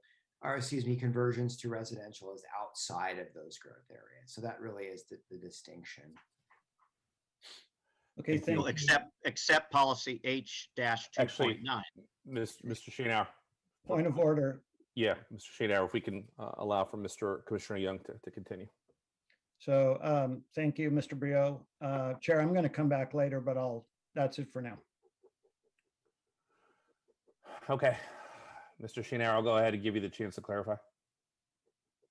I was just noting that general plan policy H-2.9 allows wholly residential development on commercial properties outside urban village growth areas, if they're 100% deed restricted housing and meet other criteria. Yeah, so, that's the 1.5 acre rule. So there is a policy that which this site it qualifies for. So that we could build 100% affordable housing on this site tomorrow because we meet all the criteria in the general plan, just so that's clear. And that would be fiscally detrimental to the city because affordable housing doesn't pay property taxes. Low-income people don't generate sales tax. And so fiscally, that would be irresponsible. But of course, affordable housing is important. So we build it anyway because it adds benefit to the community. Thank you for that. We'll go ahead and now go to Lardinois Oliverio. How's my voice coming through? I'm trying to figure out if I should turn my video off or not. You may want to turn it off because you are coming in cut and then there's two of you. Okay, how's this? A lot clearer. Okay, sorry about my internet issues. So, yeah, so as Eric alluded to, this is similar in some ways to the last item we considered, in that we're looking at how it impacts the jobs housing balance in San Jose. But this, discussion about state density bonus laws makes it pretty different. I guess one question I have that I asked the last applicant as well is, why are we just seeing a rezoning right now? Why didn't you choose to pursue the rezoning and the project at the same time? Well, similar reason to the previous applicant is that the city has this absurd deadline where you have to apply for a general plan amendment a year in advance, and then you have to advance the CEQA document, and you'd never have enough time to do a full project level CEQA document, not to mention it costs hundreds of thousands of dollars. So therefore, property owners like these two applicants are forced to advance the general plan and zoning and see what the council wants to do with that. And then if it gets approved, put in the expense and the time to do the project level design and the CEQA clearance for it. Thank you for clarifying that. And I guess a question for Bear, I'm curious your legal opinion here. So the staff report, I guess, has a concern that the new zoning designation could lead to the application of a density bonus and thus a housing only project. And Eric outlined an argument that that could be done with the existing land use designation. So I guess, Vera, I'm curious, do you agree, of those two things, like, do you agree with both? Do you agree with one? Like, what's your interpretation there? I think staff is going to need to respond to that more. I think that the issue under, Okay. I think under the issue under state law is whether or not the city is applying objective criteria to residential development. And if the standard is objective, then yes, we could probably comply with it. However, having said that, under density bonus law, we are required to give incentives and concessions and waivers that make the total density, the density for the project with the density bonus, make it feasible. And the only way we can deny that is for health and safety reasons. So to the extent that someone says, if we provide the commercial, we're reducing the project by X number of units, and we cannot build the project to its maximum capacity allowed with the density bonus, then we may have to waive or concede that requirement. And that is the issue that we've been coming up with. So I guess in going around this, I don't agree with Mr. Shainauer if this is an affordable project subject to density bonus. Well, let me just a couple of things. So we did not analyze this project as a 1.5 acre rule, whether it meets the criteria. It may not. We didn't analyze that, to be frank.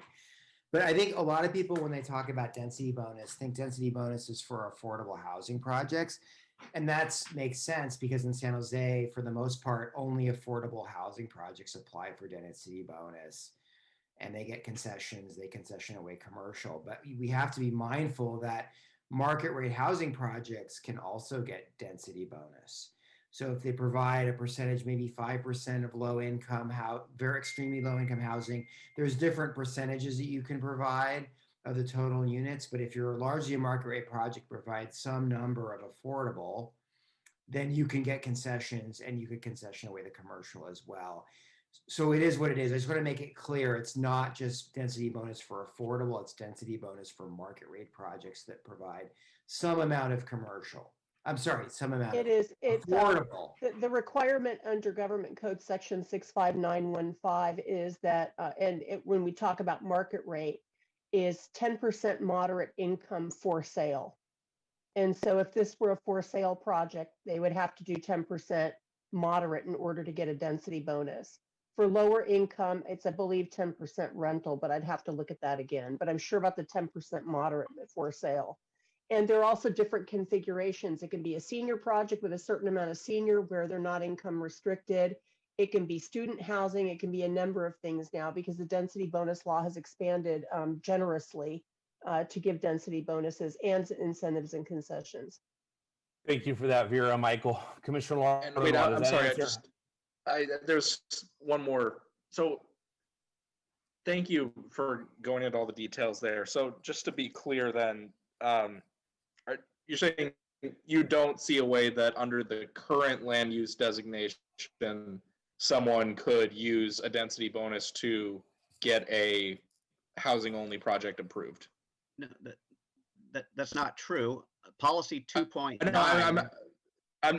I understand, Eric. I'm asking the city's opinion on that matter. I'm trying to. There you go. Lord O'Neill, were you asking Shainauer or were you asking the city?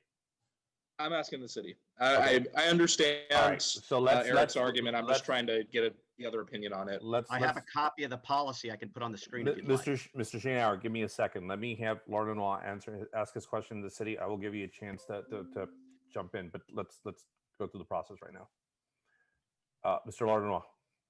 Yeah, and just to be, what I'm trying to just get a clear statement on is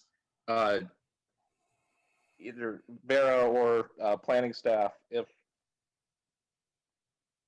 do you see it being possible for someone to apply a density bonus on the current land use designation for this parcel to get a housing only project approved? Yes, I mean they could. So let's not go with the 1.5 acre rule to 100% affordable. That's a different conversation. But if it's a market rate project that provides some level of affordability, the deeper the affordability you go, the less units you need to provide to get a density bonus and concessions and waivers.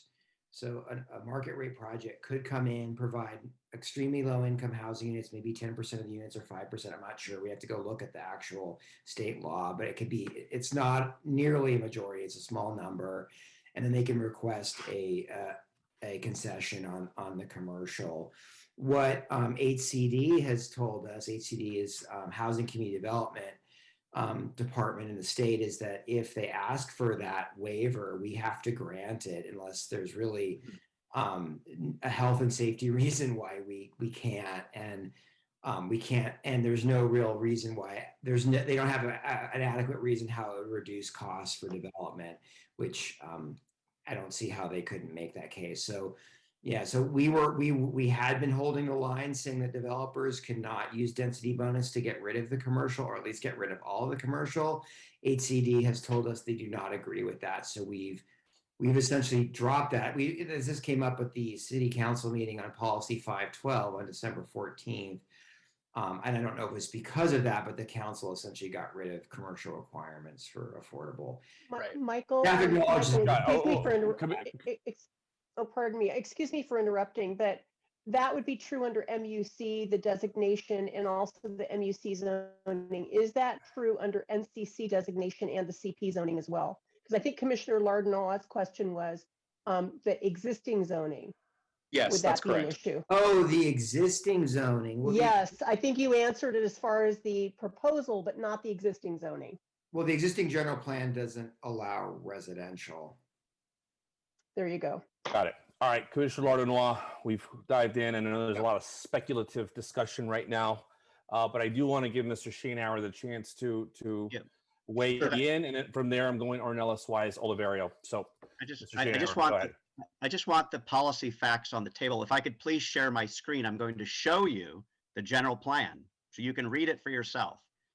The current NCC designation, hold on.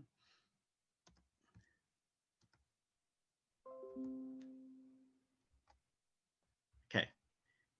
Can you see my screen? Yes. Okay, so this is policy H-2.9. And you have to go back. If you read the NCC general plan designation, at the bottom, the last sentence says, for areas outside of growth areas, policy H-2.9 applies. So for sites outside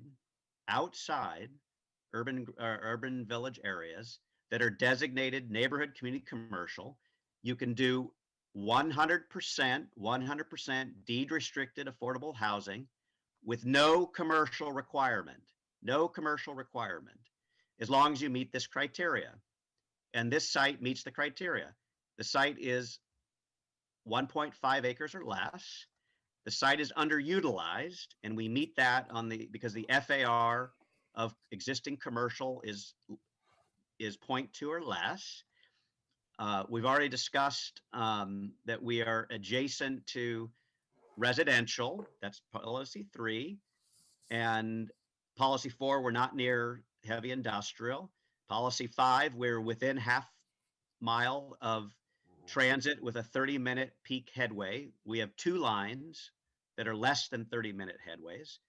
And then the others aren't really applicable. So the point being is that today we can build 100% affordable housing with no commercial development, and we don't even have to use density bonus. That's the policy of the general plan. Thank you for that, Mr. Schoenauer. We're now going to go Ornelas Wise, Oliverio, then Young, and I will be weighing in on this subject, colleagues, so just giving you all a heads up. Ornelas Wise. Thank you. So I grew up District 7. I went to Underhill High School right down the street. I went to St. Maria Goretti down the street, or right across the street. This definitely has been a property that has been underutilized. This is a very vibrant street, very pedestrian friendly. I mean, I grew up, as a teenager, walking up and down the street, walking to church, going all the way to Umberger, to a pizza joint with my high school friends. And so this place has a lot of current commercial uses, both Latino and Vietnamese. So I think that this space could definitely be better utilized. It would be really nice to see something there. I mean, I think the last time I ever went in that building, I might have been 15 years old, and it was like a mirror shop. And I went in there, and I mean, pretty much, I'm surprised there's not like homeless people living in there. I would really like to see that this project be commercial. It would thrive immediately, just given the commercial corridor and liveliness there now. And obviously, we do need more housing. So I definitely would support the project just because it's an underutilized site that's in its prime real estate. It's close to downtown San Jose. It's along a major corridor where there is, Route 73. I took that bus growing up. And I think it would add to the quality of life to the community. So that's what I have to say. Thanks. I appreciate your on the ground district perspective, life experience. This is precisely why we moved to district representation. So thank you for that, Commissioner Nellis. It's really good context. Commissioner Oliverio, then Commissioner Young, and then after that, unless anyone else weighs in, I will weigh in. So staff, this is like Groundhog's Day. You go through this year by year where proposals come forward on general plan amendments to change the zoning to housing, and there's a variety of arguments that are made, et cetera, et cetera. And we just had this item prior, which was essentially to allow it to be rezoned 100% residential, versus this one's coming in and saying, I'll have a 0.5 FAR of commercial. But ultimately, it does change the dynamic based on the adjoining parcels and what could happen on a commercial development, et cetera. On a macro viewpoint of the world, I mean, how do you see the things being different, letting this parcel stay the way it is with some potential of single-story commercial development in the future versus what the applicant has talked about in a future project submission?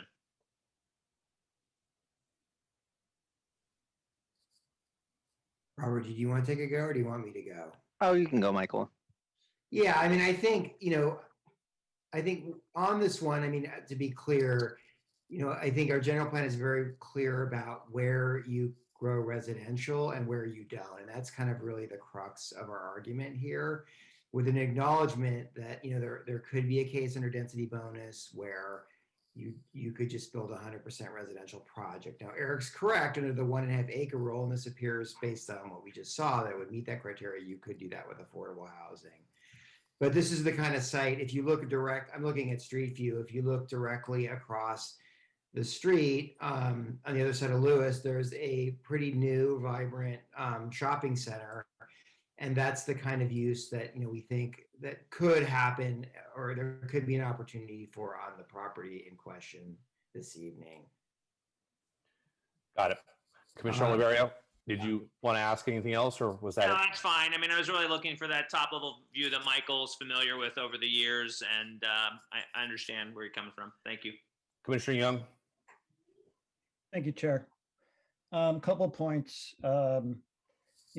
When we're talking about the interpretation of the general plan, we have Mr. Brio and his planning staff, and then we have Mr. Schoenauer, and with all respect to him, he's representing the applicant. So his interpretation is, I think, should be taken with a little bit of a grain of salt, and I would more trust our planning staff on their interpretation.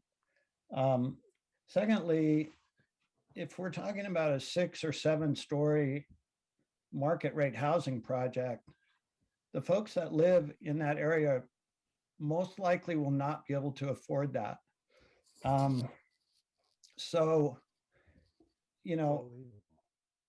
At our study session, it was mentioned that the general plan tries to have new housing development placed either in growth areas or urban villages. And the reason for that is that we don't want this type of development to kind of be spread willy-nilly throughout the city, because residential developments like this require a lot of city services. And this neighborhood definitely needs more city services. It's not really well resourced right now.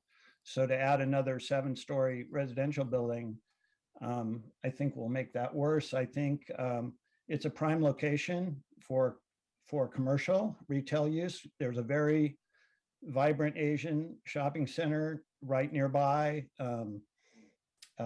It's a vibrant street. It's developing. It's a great place to put a retail location where we could have jobs. And then the final thing I'll say is that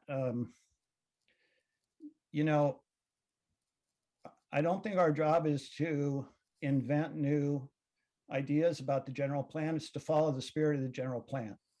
And this project is in conflict with major strategy 3 on focused growth, number 4 on adding new employment lands, number 5 on urban villages, and number 8 on fiscally strong cities. So if anyone's going to make a call on this, I'd say it should be the city council.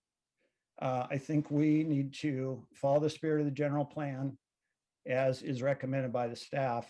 And that's the end of my comments. Thanks. Thank you, Commissioner Young. I will now weigh in. So essentially, I'm going to go back to Commissioner Ornelas Wise's comments, and was really touched by the personal connection.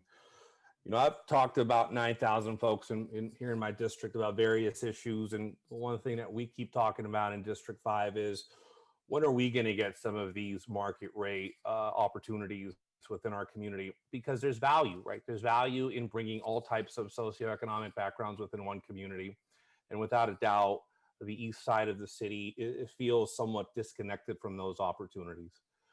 The other thing I want to stress is, again, going to that site, knowing that site, it has been underutilized for a very, very long time. Commissioner Ornelas Wise said it best. I think it was a mirror shop, and it really isn't much there in terms of today. And as a city, I understand that it's, having worked in the building, I understand the responsibility of wanting to preserve as many of these opportunities as possible. But speaking as an East Sider, we keep saying, when are you going to look at us for opportunities? When are you going to look at us in terms of bringing these opportunities that will bring some level of capital infusion into the community? And we have a project that has a perfect combination of housing, combination of commercial, where the property owner is willing to take that risk because they obviously see that there's an opportunity, one that clearly has been overlooked by others in the past. Otherwise, this property would have converted already. So from where I'm sitting, this is another example of, again, where being connected to the ground floor makes a tremendous difference. Because if we say no to this change, if we agree with the city staff's position, what we are guaranteeing is that that particular area is going to continue needing an economic booster, and we're going to continue speculating about what that economic booster is going to be. And I think that's the equivalent of me speculating that one day I may grow hair. Like, I'm not trying to be funny, but if it was going to happen, it would have happened already. And I think where we are right now is we haven't, see, Commissioner Young's laughing at that because I think he thinks there's some hope that it may grow back. But the reality is, if it was going to happen, it would have happened already. And it hasn't. So for me, this is really about investing in a community, giving an opportunity for a community to really redefine itself, not losing its cultural fabric that makes it so strong, but adding to it, right? Adding another layer to it, adding another constituency to it, adding a level of economic boost that I'm telling you, the residents here in my district that I constantly talk to would love to have this kind of market rate opportunity in our community here in the East Side. So with that, I am prepared to make a motion. I think this is exactly what the Planning Commission is intended to do. I think we all have the right to interpret as we feel, but I think at the end of the day, it is important for us to send a very clear piece of advice to the council in terms of what we think needs to happen. And of course, it is ultimately at the discretion of the council. And by the way, they have a history of saying everything we send up to them is wrong anyway. So why not lead in the sense of our interpretation of the general plan and what this should be? We fought for an 11-member commission precisely for moments like this one, precisely for the moment of Commissioner Ornelas Wise bringing that cultural, that local flavor to explain to us, to give us a three-dimensional view beyond these colors and the legalese that's used to describe this. Robert, I will ask you one question though. Have you actually been to the site personally? No, I haven't been to this site personally. Okay, not judging, but I think that is important here. It is important to have that context, and when you see it and when you understand it and when you understand that community, this is precisely what in my mind needs to happen. So with that, I will make a motion, and Jennifer, if you can go ahead and put the language up so I can read it, that would be really helpful.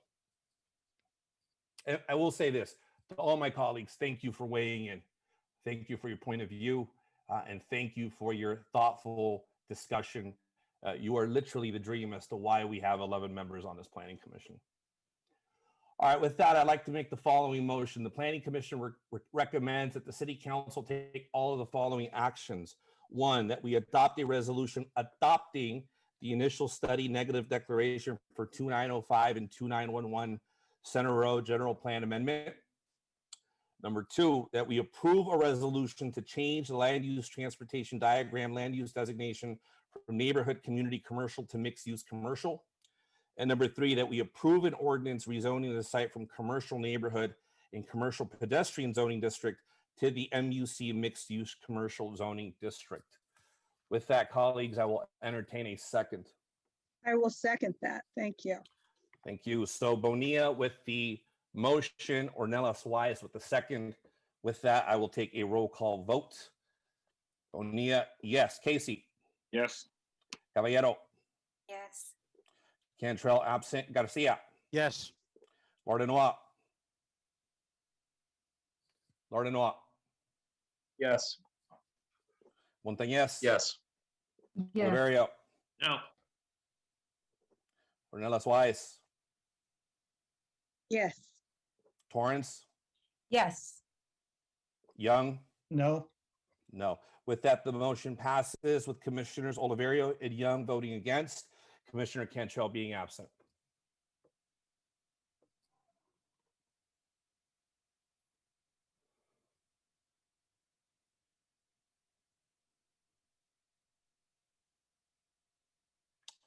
Okay.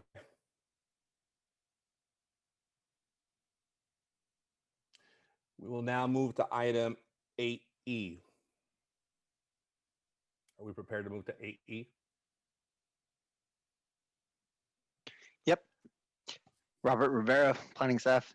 GP 21009 and C 21008 is general plan amendment to change the land use designation from heavy industrial to light industrial, as well as the conforming rezoning to rezone the project site from HI heavy industrial to LI light industrial zoning district on a 0.68 gross acre site located at 1500 Berger Drive. The site is located at the east side of Berger Drive, approximately 400 feet from East Gish Road. The site is currently developed with a small office building with parking in the rear of the site. Applicant is proposing to change the land use designation from heavy industrial to light industrial. The heavy industrial land use designation is intended for industrial users with nuisances or hazardous characteristics, which for reasons of health, safety, environmental effects, or welfare are best segregated from other uses. The proposed light industrial land use designation is intended for a wide variety of industrial uses like warehousing, wholesaling, and light manufacturing. Light industrial designated properties may also contain service establishments that serve only employees of businesses located in the immediate industrial area. Staff analysis found that the proposed general plan amendment to light industrial on the 0.68 gross acre site would facilitate new industrial uses that may be more viable and suitable to the smaller size and urban location of the site. The proposed general plan amendment does not propose to change the heavy industrial land use designation to a non-industrial land use designation and would maintain all the allowable light industrial uses. Further, the light industrial land use designation would not allow any incompatible uses that would adversely affect the surrounding heavy industrial sites. Therefore, the proposed general plan amendment is consistent with the overall major strategies, goals, and policies of the general plan because it maintains the viability of industrial uses on the block, does not convert industrial designated lands to non-industrial designated lands, and provides an opportunity for new industrial uses within older industrial areas. A community meeting was held on September 2nd, 2021, and no community members attended. An exemption, CEQA guideline section 15301 for existing facilities was prepared by the Director of Planning, Building, Code Enforcement for the subject general plan amendment and conforming rezoning. This exemption consists of the operation, repair, maintenance, permitting, leasing, or minor alteration of existing public or private structures, facilities, mechanical equipment, or topographical features involving negligible or no expansion of existing or former use. Staff recommends that the Planning Commission make a recommendation to the City Council to find the proposal in conformance with CEQA and approve the proposed general plan amendment and rezoning. That concludes staff's presentation. Thank you, Robert. I hope they're giving you overtime and extra time off after this meeting because, my man, you are a one-man band right now. All right, next up, staff application, please. Applicant. Hello. The applicant asked me to pull up a map as well, so let me share that. Sure.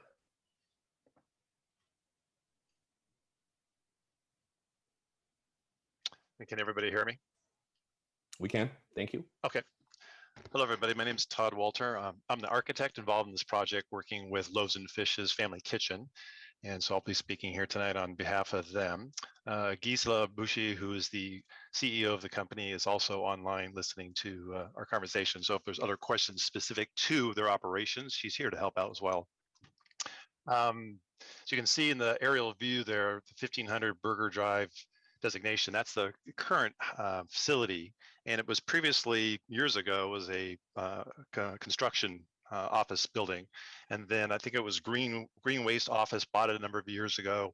And then more recently, Loaves and Fishes purchased it.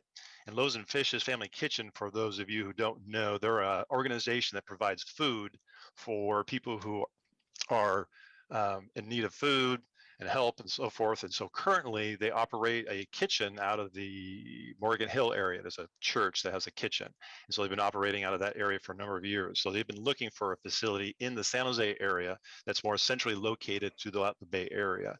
So the idea is that they will take this facility, which they are currently occupying, and they want to build a kitchen inside the facility so they can do all their operations there, deliver everything to the area. And then the kitchen that's currently in Morgan Hill would then either go back to the church facility or they might retain it for other purposes. But primarily they wanted to come into more centrally located San Jose to be able to serve in the whole Bay Area. So this facility is two old buildings that were connected together.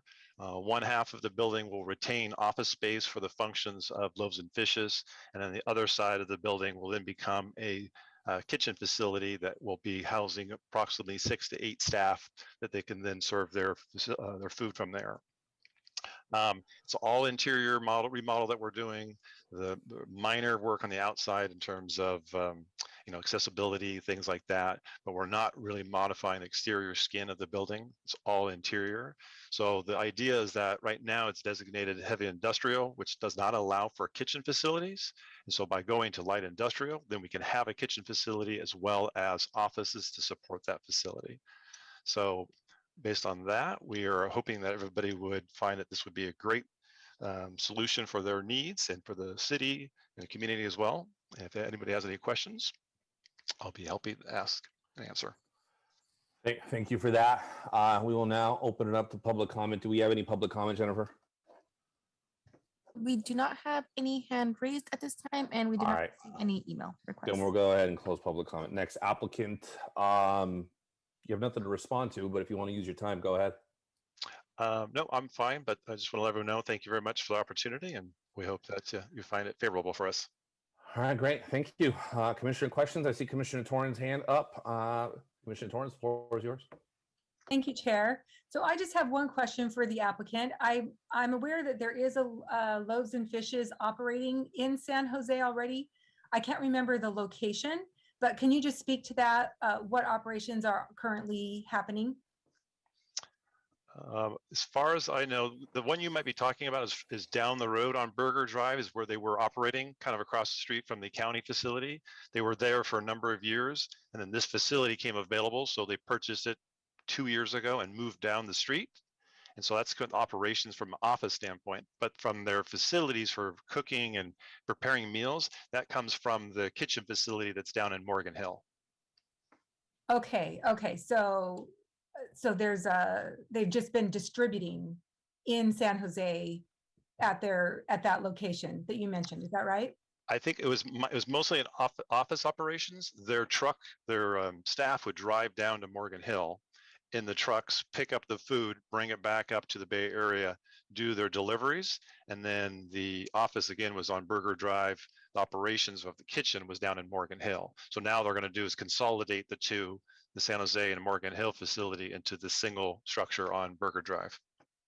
Okay, so I ask about that simply because I believe that at least one of my children has volunteered there a few times in some capacity in San Jose. So I wanted to just say that I would be very much in favor of this because it has a really great reputation as a organization that serves our community. And so I think that's wonderful. And that is my comment. Is that a motion, Commissioner Torrens, or just a comment? Sure, I'll make a motion to approve staff recommendation. All right, there we go. Commissioner Torrens with the motion. Oliverio with the second. I will now go ahead and take a roll call vote. Bonilla, aye. Casey? Aye. Caballero? Aye, Wait. sorry. That's okay. That's okay. Cantrell, absent. My apologies. Garcia? Aye. Lardenois? Aye. Montañez? Yes. Oliverio? Yes. Ornelas Wise? Yes. Torrance? Yes. And Young. Yes. The motion passes with Commissioner Control absent. Keep doing the good work, Loaves and Fishes. Thank you very much. There you go. Good community asset. All right. With that, we will now move on to item 9, which is to continue the general plan hearing 2022 cycle 1 to February 9, 2022. Vera, just for clarity, do I need to take a vote on this to continue it? Vera, I can't hear you. I'm sorry, I got kicked out of the meeting for a second there. Yes, you do. That's what I thought. Okay, so with that, do we have a motion on the floor? So moved. All right, Caballero, who's the second? Casey second. Caballero with the motion. Casey with the second. Bonilla, aye. Casey? Aye. Caballero? To be clear, this is a motion to continue the general plan hearing? That is correct. Okay. Caballero? Aye. Garcia? Aye. Lardenois? Aye. Montañez? Yes. Oliverio? Yes. Ornelas Wise? Yes. Torrance? Yes. All right, with that, it passes with Cantrell being absent. All right, item 10, referrals from city council, boards, commissions, or other agencies. Is there anything from any of the above, staff? I don't have any referrals. I do have to report back on the city council, but I guess that's on 11. Okay. So Well, no worries. We'll get to 11 now. 11, good and welfare. A, report from city council. And I think, Michael, you can step in there. Yeah, I did get the notes. So I don't believe the planning commission has met since December 14th, right? This is the first one of the year. Correct. Yeah, so there actually a lot of stuff happened. This isn't in my notes that I was given, but a lot of stuff happened on December 14th. That was the end of the 4-year review hearings for council. So one thing that was opportunity housing, you remember that one. So council, our recommendation, of course, was not to move forward with opportunity housing, but to implement SB 9 and to explore allowing our SB 9 housing in R2 zoning districts and exploring how it might be allowed on historic properties and districts. And the council agreed with us and gave us direction to go forward with that. They did approve, by the way, they did approve the emergency and ordinance, the emergency ordinance and the non-emergency ordinance with the standards that the Planning Commission recommended and we presented to them. So that is what it is now. Staff has to go off now, of course, and come back with a more design standards and historic standards and recommendations in R2, which we would do probably towards the end of this year. Then the other one was policy 512. If you remember, that's the policy that allows affordable housing in urban villages ahead of an urban village plan. The task force recommended getting rid of the commercial requirements. Staff actually modified our recommendation based on the ruling from not the ruling, but the feedback from the Housing Community Development Department letter that we got a few days before council, or actually maybe it was the day of council, I don't remember. I can tell you about that if you want, how we changed our recommendation. But ultimately, council did agree with the task force. They got rid of the commercial requirements under that policy for affordable housing. They directed the staff to bring back to council a general plan policy that affordable is never required to provide any commercial anywhere. They also directed staff to explore incentivizing commercial and retail through so basically they told staff that through the process of awarding money, cities money to affordable housing development, we should explore how to incentivize commercial development be integrated into affordable, such that, you know, it could be a criteria that we evaluate when we decide what projects we fund or not.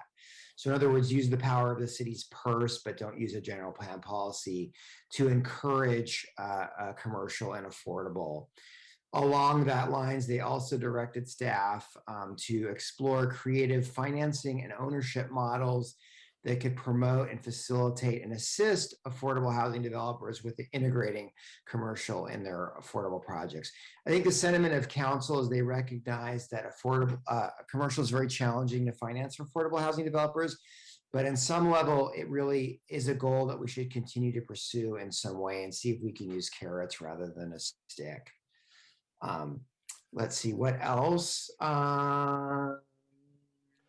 You know, Michael, in the interest of time, that we can kind of add it to the next one. I know you're kind of looking for it, and it's been a long meeting, so consider yourself reprieved. Yeah, I can. So yeah. Let me just finish. The other thing last night quickly is they approved Empire Lumber in the Roosevelt Park Urban Village. And the hotel on Winchester, they approved the zoning, and they did not approve this SUP for the hotel in Winchester. Directed the council to go off and the applicant to work with the neighbors to come up with some resolution and come back later with the SUP. And that's it. That's all I got. All right, thank you, Michael. There you go. I'm trying to make your night end sooner for all of us. All right, subcommittee formation reports, outstanding business. I'm assuming nothing to report there. I don't have anything. I don't think okay. I do not. Perfect. Commission calendar and study sessions. Anything there? I don't have anything there. All right. Well, now go to the public record. It's good to see everyone again. Happy New Year. Oh, I'm sorry, Commissioner Torrance, go ahead. Thank you, Chair. I just wanted to commend you for leading us along tonight, even with a broken finger. I think that's pretty amazing. Thank you for that. And I told you how I broke it. I'm not sure you all respect it. I was playing tag with my son. He won. I didn't. But on that note, everyone, have an awesome night. Happy New Year. The meeting is adjourned. Good night, everybody. Good night. Happy New Year. Good night, everybody.